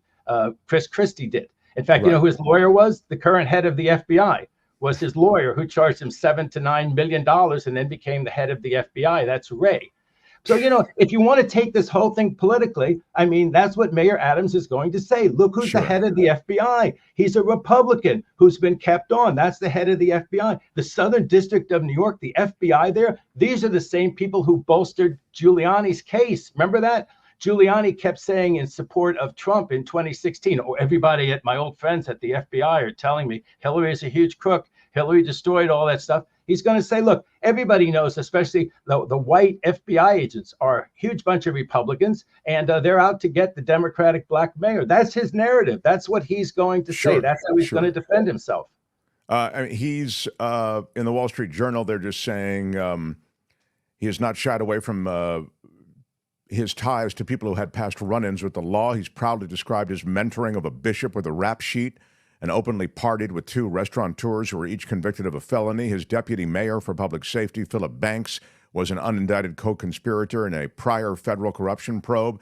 He's defended those in his orbit, saying that he is giving people second chances. At the same time, his campaign and administration have been swept up in corruption cases big and small. Several donors have been charged in schemes involving illegal political donations. Last year, the city's former Department of Buildings commissioner was charged in state court with taking bribes in exchange for using his position to provide favors to associates.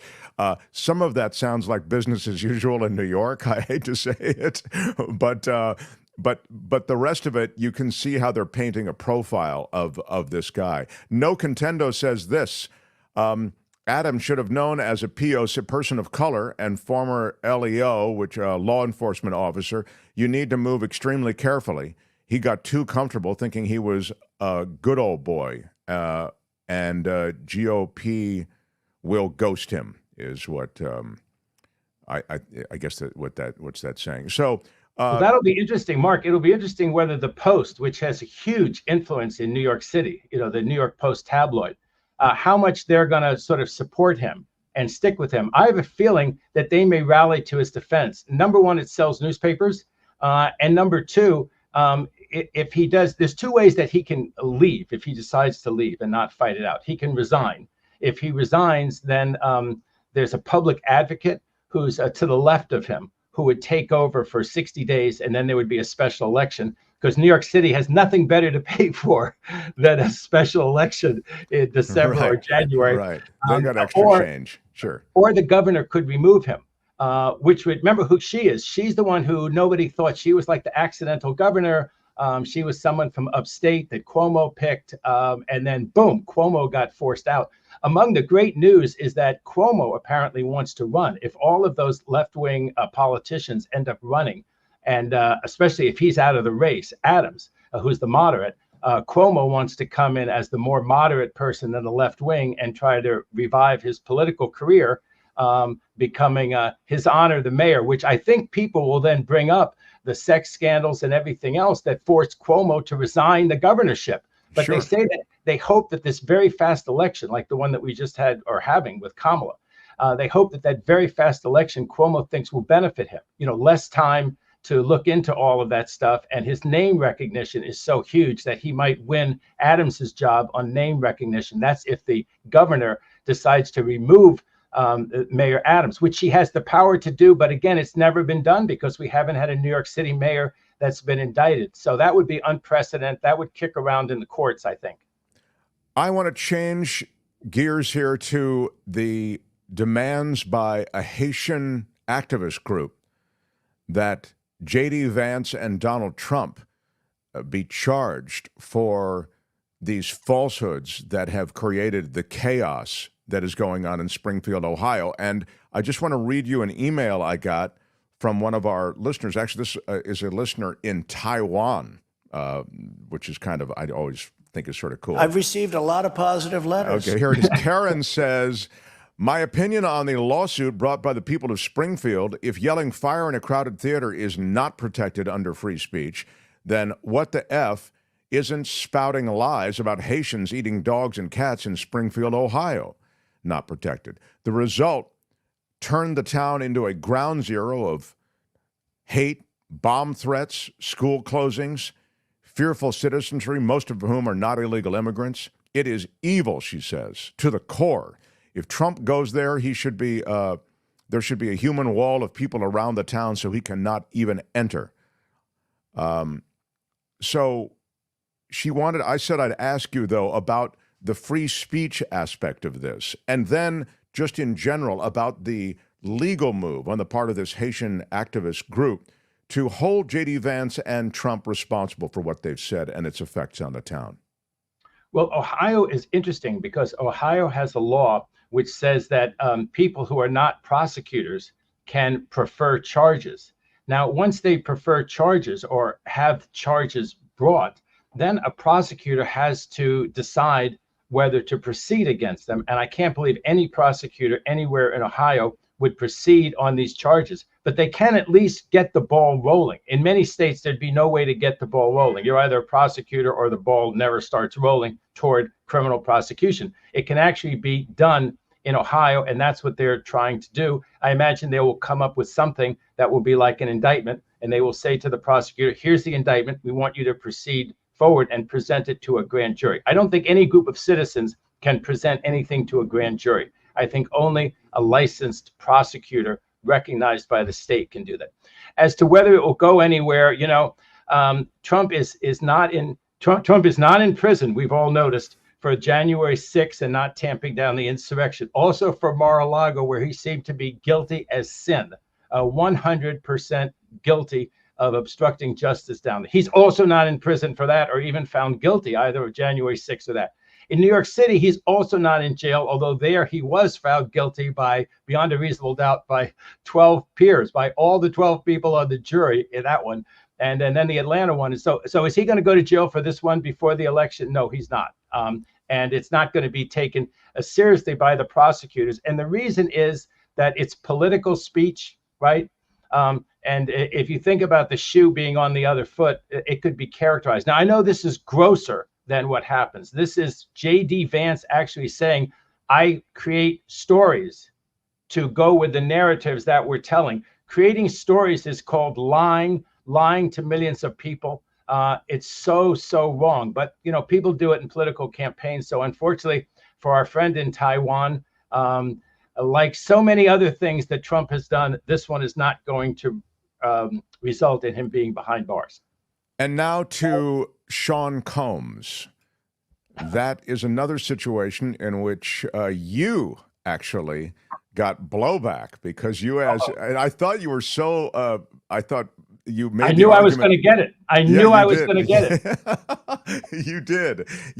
David Katz, for those who missed it last week, was just suggesting some of the aspects of the Sean Combs case that seemed perhaps arguably excessive. The fact that he was being held without bail. And David was sort of going down the list of things that a defense attorney might offer in defense of Sean Combs. Again, not speaking to the charges so much, but sort of the way he was being treated.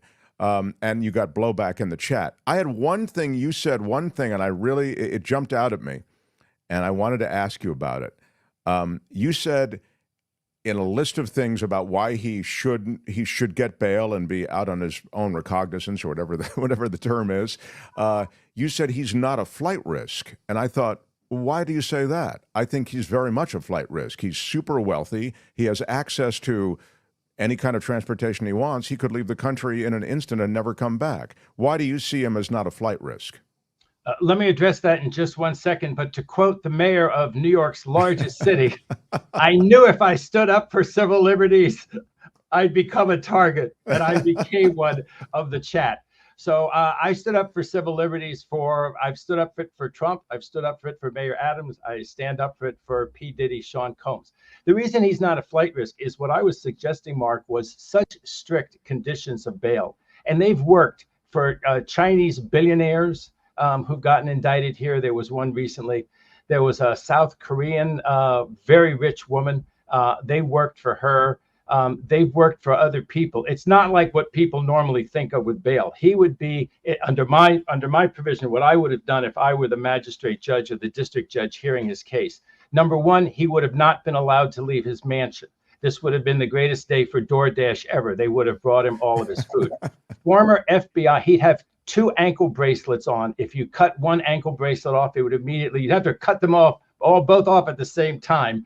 He'd have 2 ankle bracelets. Most importantly, he'd have guards that he would have to pay for, not the taxpayers, but it would be done through an organized system, monitored by the court. So he'd have former marshals or former FBI agents surrounding his house. He would not be allowed to leave in a car. There'd be monitors outside the house.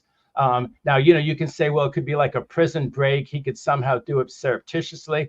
They'd monitor his computers. They'd monitor his phones. So basically what I was suggesting was he'd be able to eat and sleep and prepare his defense. But the main point that I was making was how difficult it is and how inconsistent it is with the presumption of innocence that we make anyone prepare for a complex trial like this. And they say there'll be terabytes of information that he'll have to go through with his lawyers to make anyone to prepare in a prison cell, right, where there's very restricted hours of visits, where it's restricted what kind of media you can have in there. With a good enough team, you can do some, progress in a prison cell that'll, like, let's say somebody just has enough money to hire me, and I'm the person visiting my client.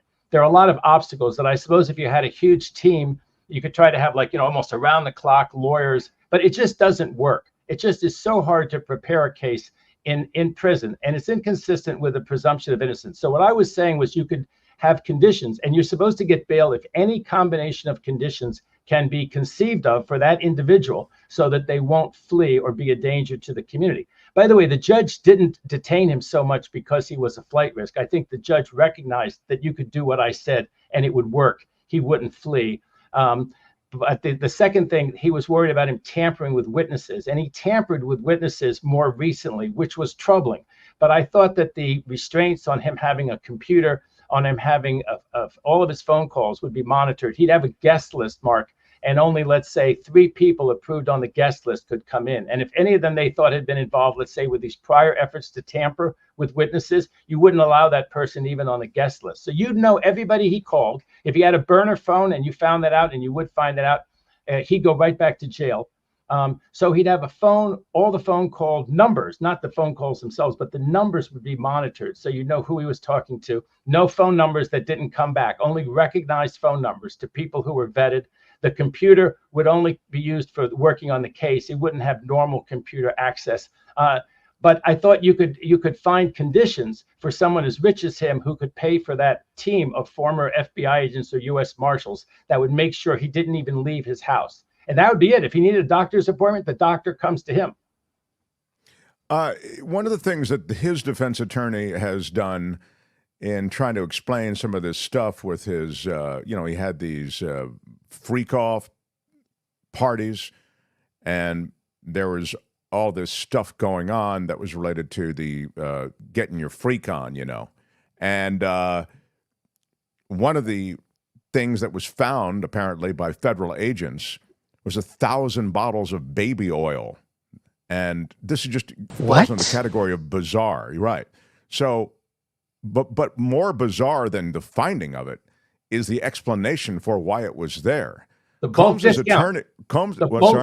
The bulk discount. Yeah, Combs' attorney suggested that his client, like other Americans, could buy in bulk at his local Costco as a way to explain how the agents found 1,000 bottles of baby oil. So, again, because he's invoked Costco in the explanation, who's stepped forward now? But Costco, and they have issued a statement saying that none of its U.S. warehouse stores sold baby oil in bulk to Sean Diddy Combs in furtherance of the alleged freak-off It's not parties. fake. That's real. The Costco has objected to being included in the explanation as to why this much baby oil was found in the homes of Sean Diddy.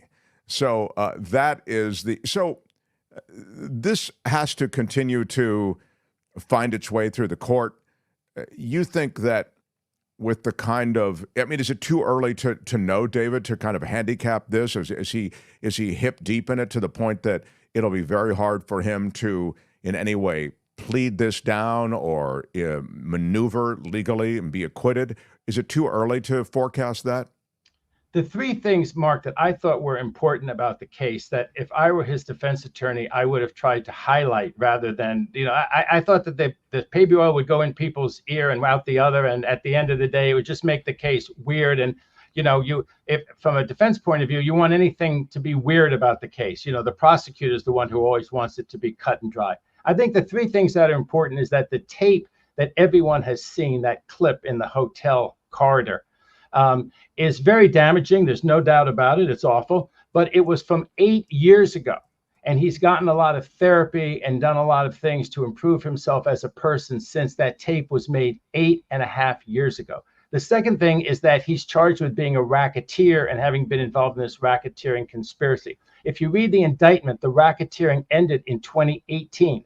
So for over 6 years, he has not been a racketeer. He is, by their own description, a reformed racketeer who has not even, according to the government, committed racketeering acts at any point in the last 6 years. And the one thing that he's done that's more timely is supposedly he brought adult, not child, adult women across state, women and men, adult women and men across state lines for the purpose of prostitution. And my thing is, Mark, we had this whole issue with the adult industry where they were going to prosecute them for that exact same thing. And it's been deemed to be an art form or whatever you want to call it. But for some reason, if you hire a bunch of women or men who are in Las Vegas and you tell them, come to LA because we're going to do the shoot of a porno flick, okay, you are not guilty of what Sean Combs is supposedly guilty of, which is for his own or other people's sexual gratification, putting on this show that involved bringing men and women across state lines, adult men and women. So I think those are the 3 points to mention about the case. Now, in terms of his sentence, I think he's going to get hammered. I think that the jury will be very likely to convict him, even if you don't allow these prior acts in. The more prior acts you bring in, it becomes like Harvey Weinstein. And the jury's looking at like, oh my God, who's this monster who's in front of us? If you bring in enough of these prior bad acts, there's apparently a lot of them, in addition to what's already in the indictment right now, and there may be a superseding indictment. So I think a lot of people are really worried that he's going to flip, that he's going to figure, I got to tell on people. And, how much you're going to believe his testimony, what evidence does he have? How many people do they really want him to flip on? But I think that there's this idea, right, that maybe he knows a lot, and I've heard that there's fear and trepidation among his friends and associates. Wow. Well, all right. I'm moving off of that, and I will ask you about something that this is very important to me. I think the wide berth given to corporate interests in America has led to any number of awful outcomes. And so I take some encouragement. This is a small thing on one level, but I think it speaks to this that I've just mentioned. The U.S., through the Justice Department, is accusing Visa of monopoly practices in their debit cards. They process the majority of debit card spending in the United States and unfairly, the Justice Department is saying, impose fees on merchants and also work to deter rivals. This is all in this new judicial action against Visa Corporation. I wonder if you could speak to this. I like the fact that we're trying to take on some monopolistic practices, at least on some level in this country. Well, philosophically, I agree with you very much. And I think that there has not been the attention to antitrust. People are complaining about prices all the time. And that's one of the reasons prices are high and they're going up. because of these monopolistic practices, these antitrust violations, and the government should be much more vigorous about it. The Trump administration certainly wasn't vigorous, and it's good that this administration is being more vigorous.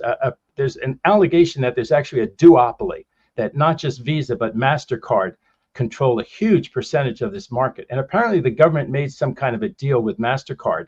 And it looks like that's what they want with Visa, that actually they want to settle with Visa pretty much along the same terms that they settled with MasterCard, which will make it easier to compete.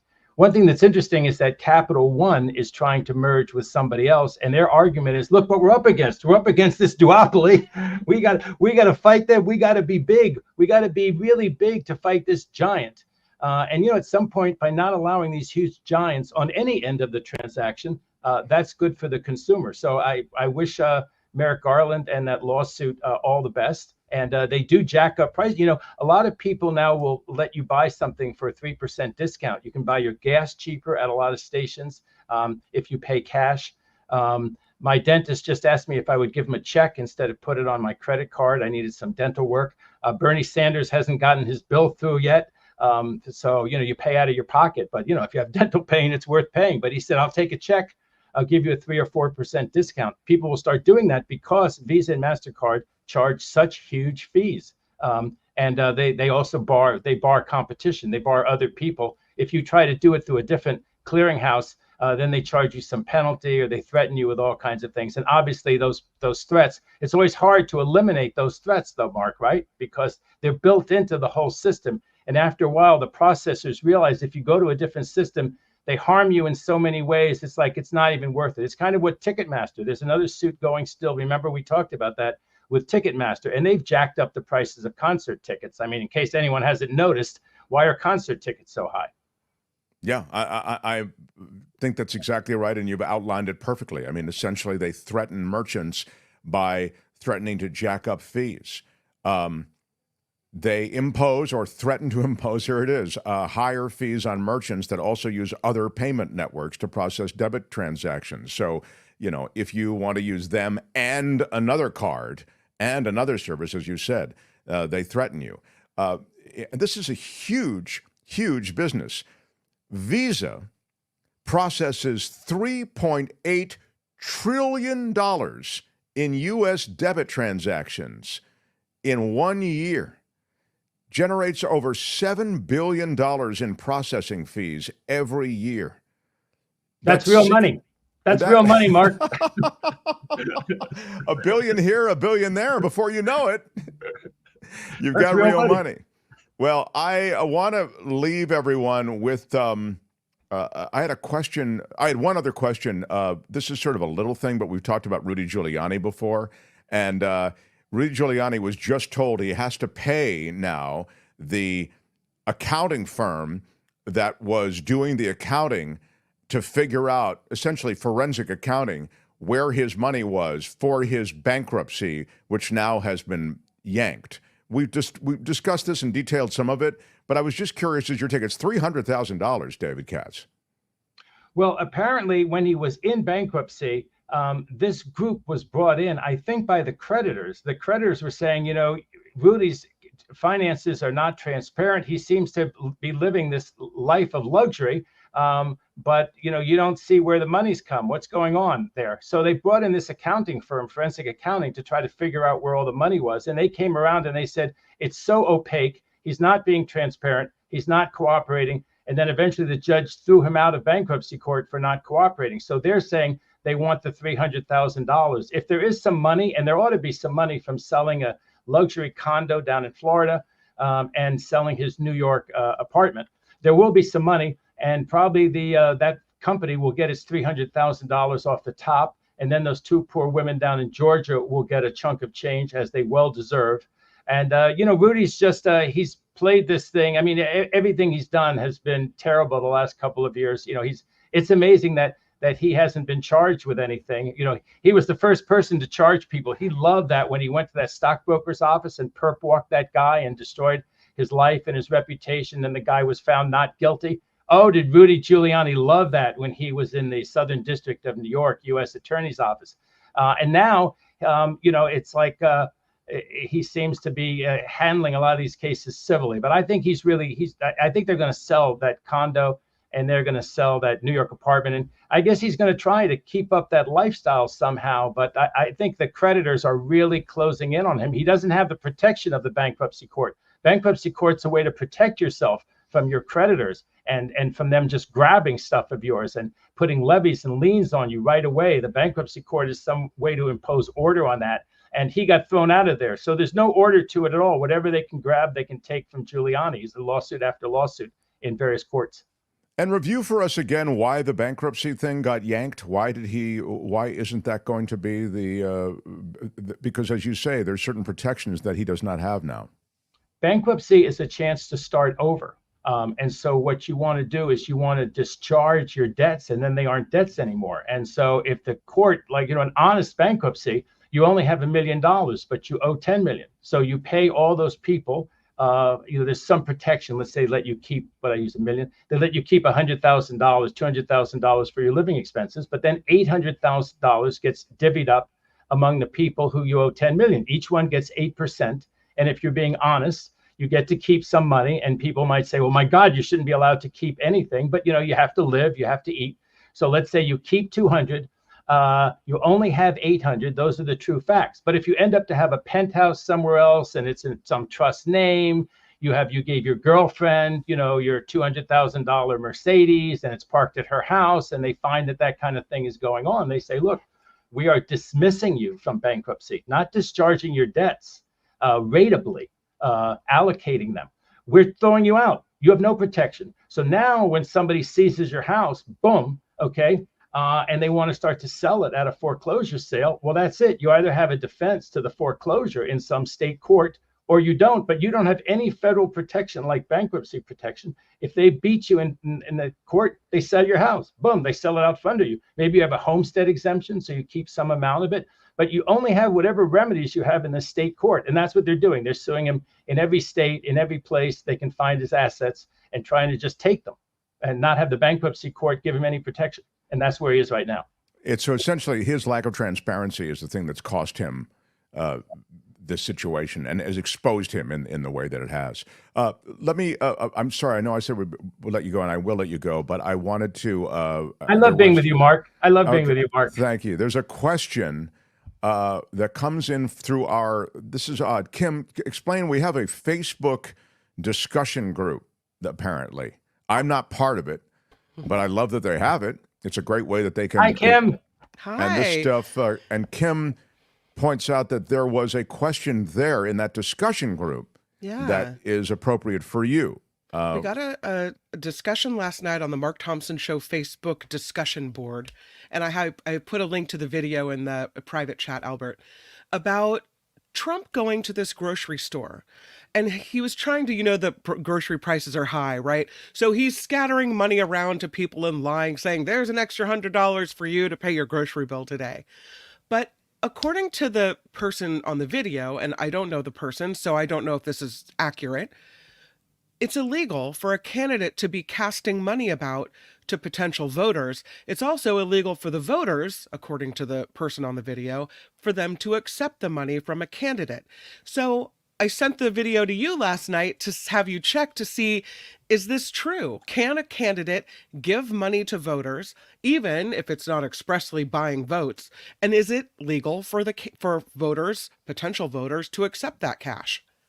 Let me say unequivocally, that I wait at Gelson's a few seconds before I pay my grocery bill, just in the hope that some tycoon with orange hair will toss a Hunsky my way, and that makes your grocery bills a lot lighter. No, this is ridiculous, but I think that Trump could not be prosecuted, and you could not be prosecuted for the $100 bill because the argument would be that he was not paying you for your vote. If you're like outside of an election place and the people are walking in, and you say, okay, here's a 20, vote for cats, okay? Right. And they have that on tape. That's what this statue, all these statues are designed at. And I know that he said after that, he said something like, when I'm president again, money will rain down on you like this, like manna from heaven, like manna from heaven. That's what Trump's running on. $100 bills will rain on you after January 20th. So it was just all absurd, all of his posturing and craziness. And no, it's not indictable. I hope you guys are going to play the clip from News Nation. Did play a little bit of the clip? We don't have a lot of time, but Albert, will you play a little bit of the clip of Counselor Katz? Let's get your take on this quickly. Well, that he associates with her is disgraceful. And of course, this is like his comment about Charlottesville. This is which like was fake, which has been proven fake. No, not at all. There are good people on both sides. I gave you a chance to speak, sir. Okay, you're not Trump breaking in on Hillary or Biden or anything like that. I get a chance to talk too, even though I'm a Democrat and I'm supporting Kamala. This is also like the racists that he invited to Mar-a-Lago. And in terms of being a turnout election, he wants the swing voters to turn out for him. He wants moderate voters to turn out. And that's who Kamala has done a great job of appealing to, being optimistic, being genuine, the future of this country. She's offered programs that are very popular, something that Trump hasn't. All he's offered is more tax breaks or keep tax breaks for billionaire cronies of his and for these huge corporations. She wants to help people get childcare. She wants to help people start a business. She wants to help first-time home buyers to buy a home. So to answer your question, I think by your friends, you shall know them. I think she picked a great vice presidential candidate in Walz. I think that Trump picked the childless cat lady guy, Vance. They knew they had that on him, and Trump picked him anyway. What does that mean?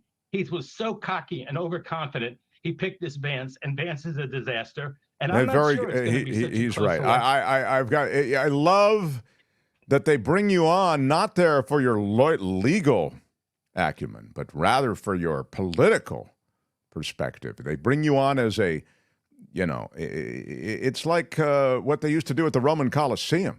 They throw you in. It's never been anything like this. Mark, if you let the guy, he talks for his minute, and then if you let him interrupt you 10 or 15 seconds into your talk, it just goes downhill from there. And you watch these cable news shows, and sometimes there's someone who's very aggressive and talks over the other person. And I've always thought watching them that you should nip that in the bud right away and keep it. The person talks for their minute, you talk for your minute, but you don't allow that sort of thing to come in, especially because they say the New York Times says that station leans right. And maybe it does lean right, but they've been very fair to me. And like I said, I'm on usually Saturday or Sunday around 4 o'clock Pacific Standard Time. David has had nothing but nice things to say about the green rooms and the way he's been treated and the right-wing media and the Russian media. Oh, my gosh, they're so great. I love their finger sandwiches at RT. Oh, one last thing about the green room. Everyone thinks you're back there like the Tonight Show, eating lobster and stuff like that, okay? If you're lucky, there's a coffee maker, and if you could manipulate the coffee maker, you could make yourself a bunch of, not nearly as good as the coffee that you sell on your show, Mark. Times have changed, for sure. Times have changed. The era of there limits, you go. Mark, Come on. There you go. Yeah, the green rooms aren't what they used to be. David, love our time with you. Thank you. We'll look forward to talking to you next week. All the best, my friend. David Katz, pleasure. everybody. Love it, love it, love it. The Mark Thompson Show. We are way behind, a little bit behind here. But I love this from the lady Beatrice, who has been active in the chat today. I think $5 in a super chat. And she says, Mark, I just bought the decaf. Why are you yelling roast? I cannot wait to try it. Big shout out. All right. I love it. Why are you yelling? There is I'm actually having the decaf this morning myself. We had a little bit of a coffee incident at the house. Yeah. You're drinking that. I'm drinking the Moroccan mint iced tea today. The Moroccan. I am. Yeah. Very, very cool. Well, one more. This is the Coachella Valley coffee. So good. Use the discount code. Do go there. Mark T is the discount code. Mark T. By the way, it's CoachellaValleyCoffee.com. Get anything you want on the site. Tea, coffee, merch. Somebody sent me an email saying, I picked up some Coachella Valley coffee merch, and I got 10% off. Yeah, you get anything you want on the site. Mark T at checkout, CoachellaValleyCoffee.com. We have a pretty big announcement involving San Francisco And a lot of our listeners and viewers live around or in San Francisco. And I will be telling you tomorrow about kind of a special thing going down in San Francisco that I will be in attendance for. What? And yes, and it's not, all I can say is it's cool. Like, you'll be happy if you do rally and join us, you'll be happy. It's not an official show thing, but you'll see. I'll announce it tomorrow, and it's going to be pretty fun. Meanwhile, I want to make sure that I get everybody who hit us with super stickers and super chats today. And tomorrow, on Friday, I will totally hook up those people who are Patreon and PayPal supporters, because you guys are, well, we scroll your names at the end of every show. That's how important you are. This from No Contendo, who's been very active of late. Big shout out to No Contendo. Here's a $20 super chat. Wow, thank you. Didn't I comment about these black GOP members last week talking crazy on people of color, whilst a whole criminal himself, Byron Eric. You'll help me with this, Kim, decode this. Security guard shoots civilian and more GOP silence while claiming you're here for us black men. Help me with this. Do you know what he's referring to? No, I don't. Although I think when he talks about Eric, he's probably talking about the New York mayor. Right. Right? And Byron is what I'm guessing is, what's his name? I know you have only a limited amount of characters, but remember No Contendo, and you're awesome for the contribution, that we're going to read it on the air. So kind of talking Byron Donald is who I think he's talking about, right? Try to give us a little more context when you're putting the comment together so that it makes more sense when we read it. I'm sure he's yelling somewhere going, what context do you need? I'm being right up front about it. Exactly. He's saying, let me just look at this again. This is my school project for the day to figure this out. Perhaps he means that the Republicans say they're there for black men, but then in cases where they could speak up, they haven't. I think that they might be onto something there. Mm-hmm. I really do. I think that's what it is. Didn't I comment about these black GOP members last week talking crazy on people of color, whilst a whole criminal himself, Byron, I think it's Byron Donalds, and Eric Adams, I guess, security guard shoot civilian and more GOP silence while claiming you're here for us black men. I think you're right, Kim. Thank you. You helped me. Kim gave me the assist. Kim, how are you? Maybe actually she did more than the assist. I think you kind of figured it out. Thank you. Anyway, No Contendo, thank you. And of course, you're right, by the way. Of course, the hypocrisy and one-dimensional messaging around people of color. Of course, that's true. Edward Lee. I think it's very clear that the person who's going to care the most about people of color is the woman of color. Well, I think, I think in this instance it's true, but he's making a point that Byron Donalds, for example, is a person of color, and he doesn't care about people of color, he would say. So you can't, I think it's not fair to say, well, because the person's a person of color, they're going to look out for people of color. I think that's kind of his point. Edward Lee, with a $2 super Big chat. shout out. Sir Davis, this is for Anthony Davis. How is petty theft in the UK dealt with? Yes, well, this is a question for next time. It would have been good, Albert, if we could have had that in a more timely way brought into Albert, thank you. Into the conversation. That's all I'm saying. UK has blood on its hands too. World War II, Caribbean immigrants. Oh my God, No Contendo, please. Of course, UK has more blood on its hands almost than any empire built. They colonized the world. They were all shoulder deep in the blood of others. It's only socialism depending on who's receiving it. Depending on who's receiving it. Yeah, boy, No Contendo, very active today. I'm thinking of doing a podcast with No Contendo, actually. Yeah, I'm thinking about it. Yeah, I might just pivot from this to No Contendo.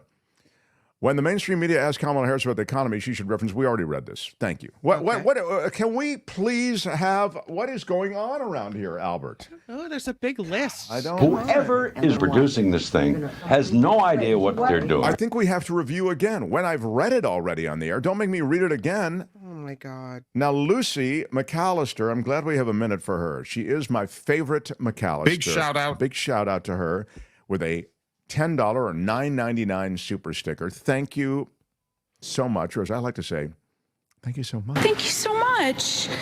Yeah, it really does make a difference. We're a crowd-funded show, and Lucy McAllister, my favorite McAllister, does a lot of funding. Mm-hmm. And I like that.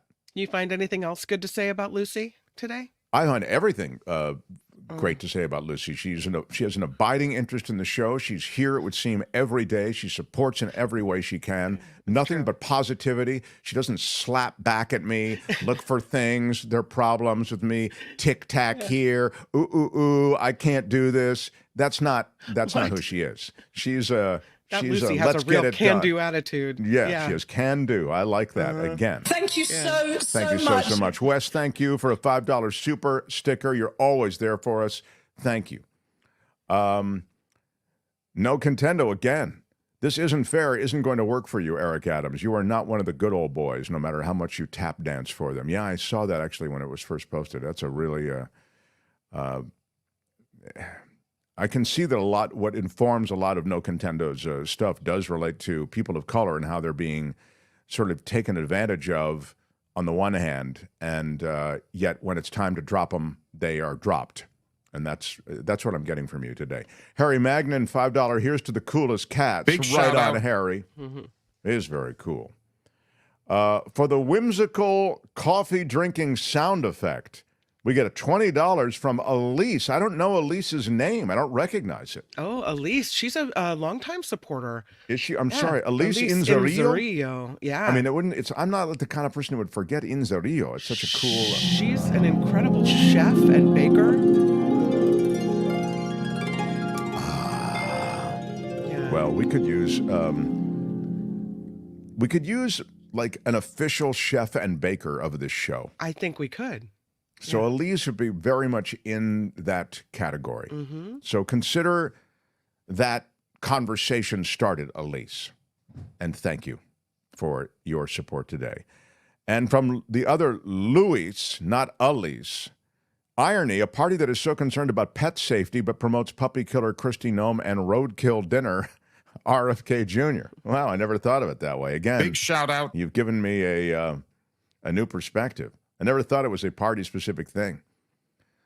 Thanks for the $5 super chat. I do think that what happens is a party uses all things until they don't need those things anymore. Then they drop it, you know.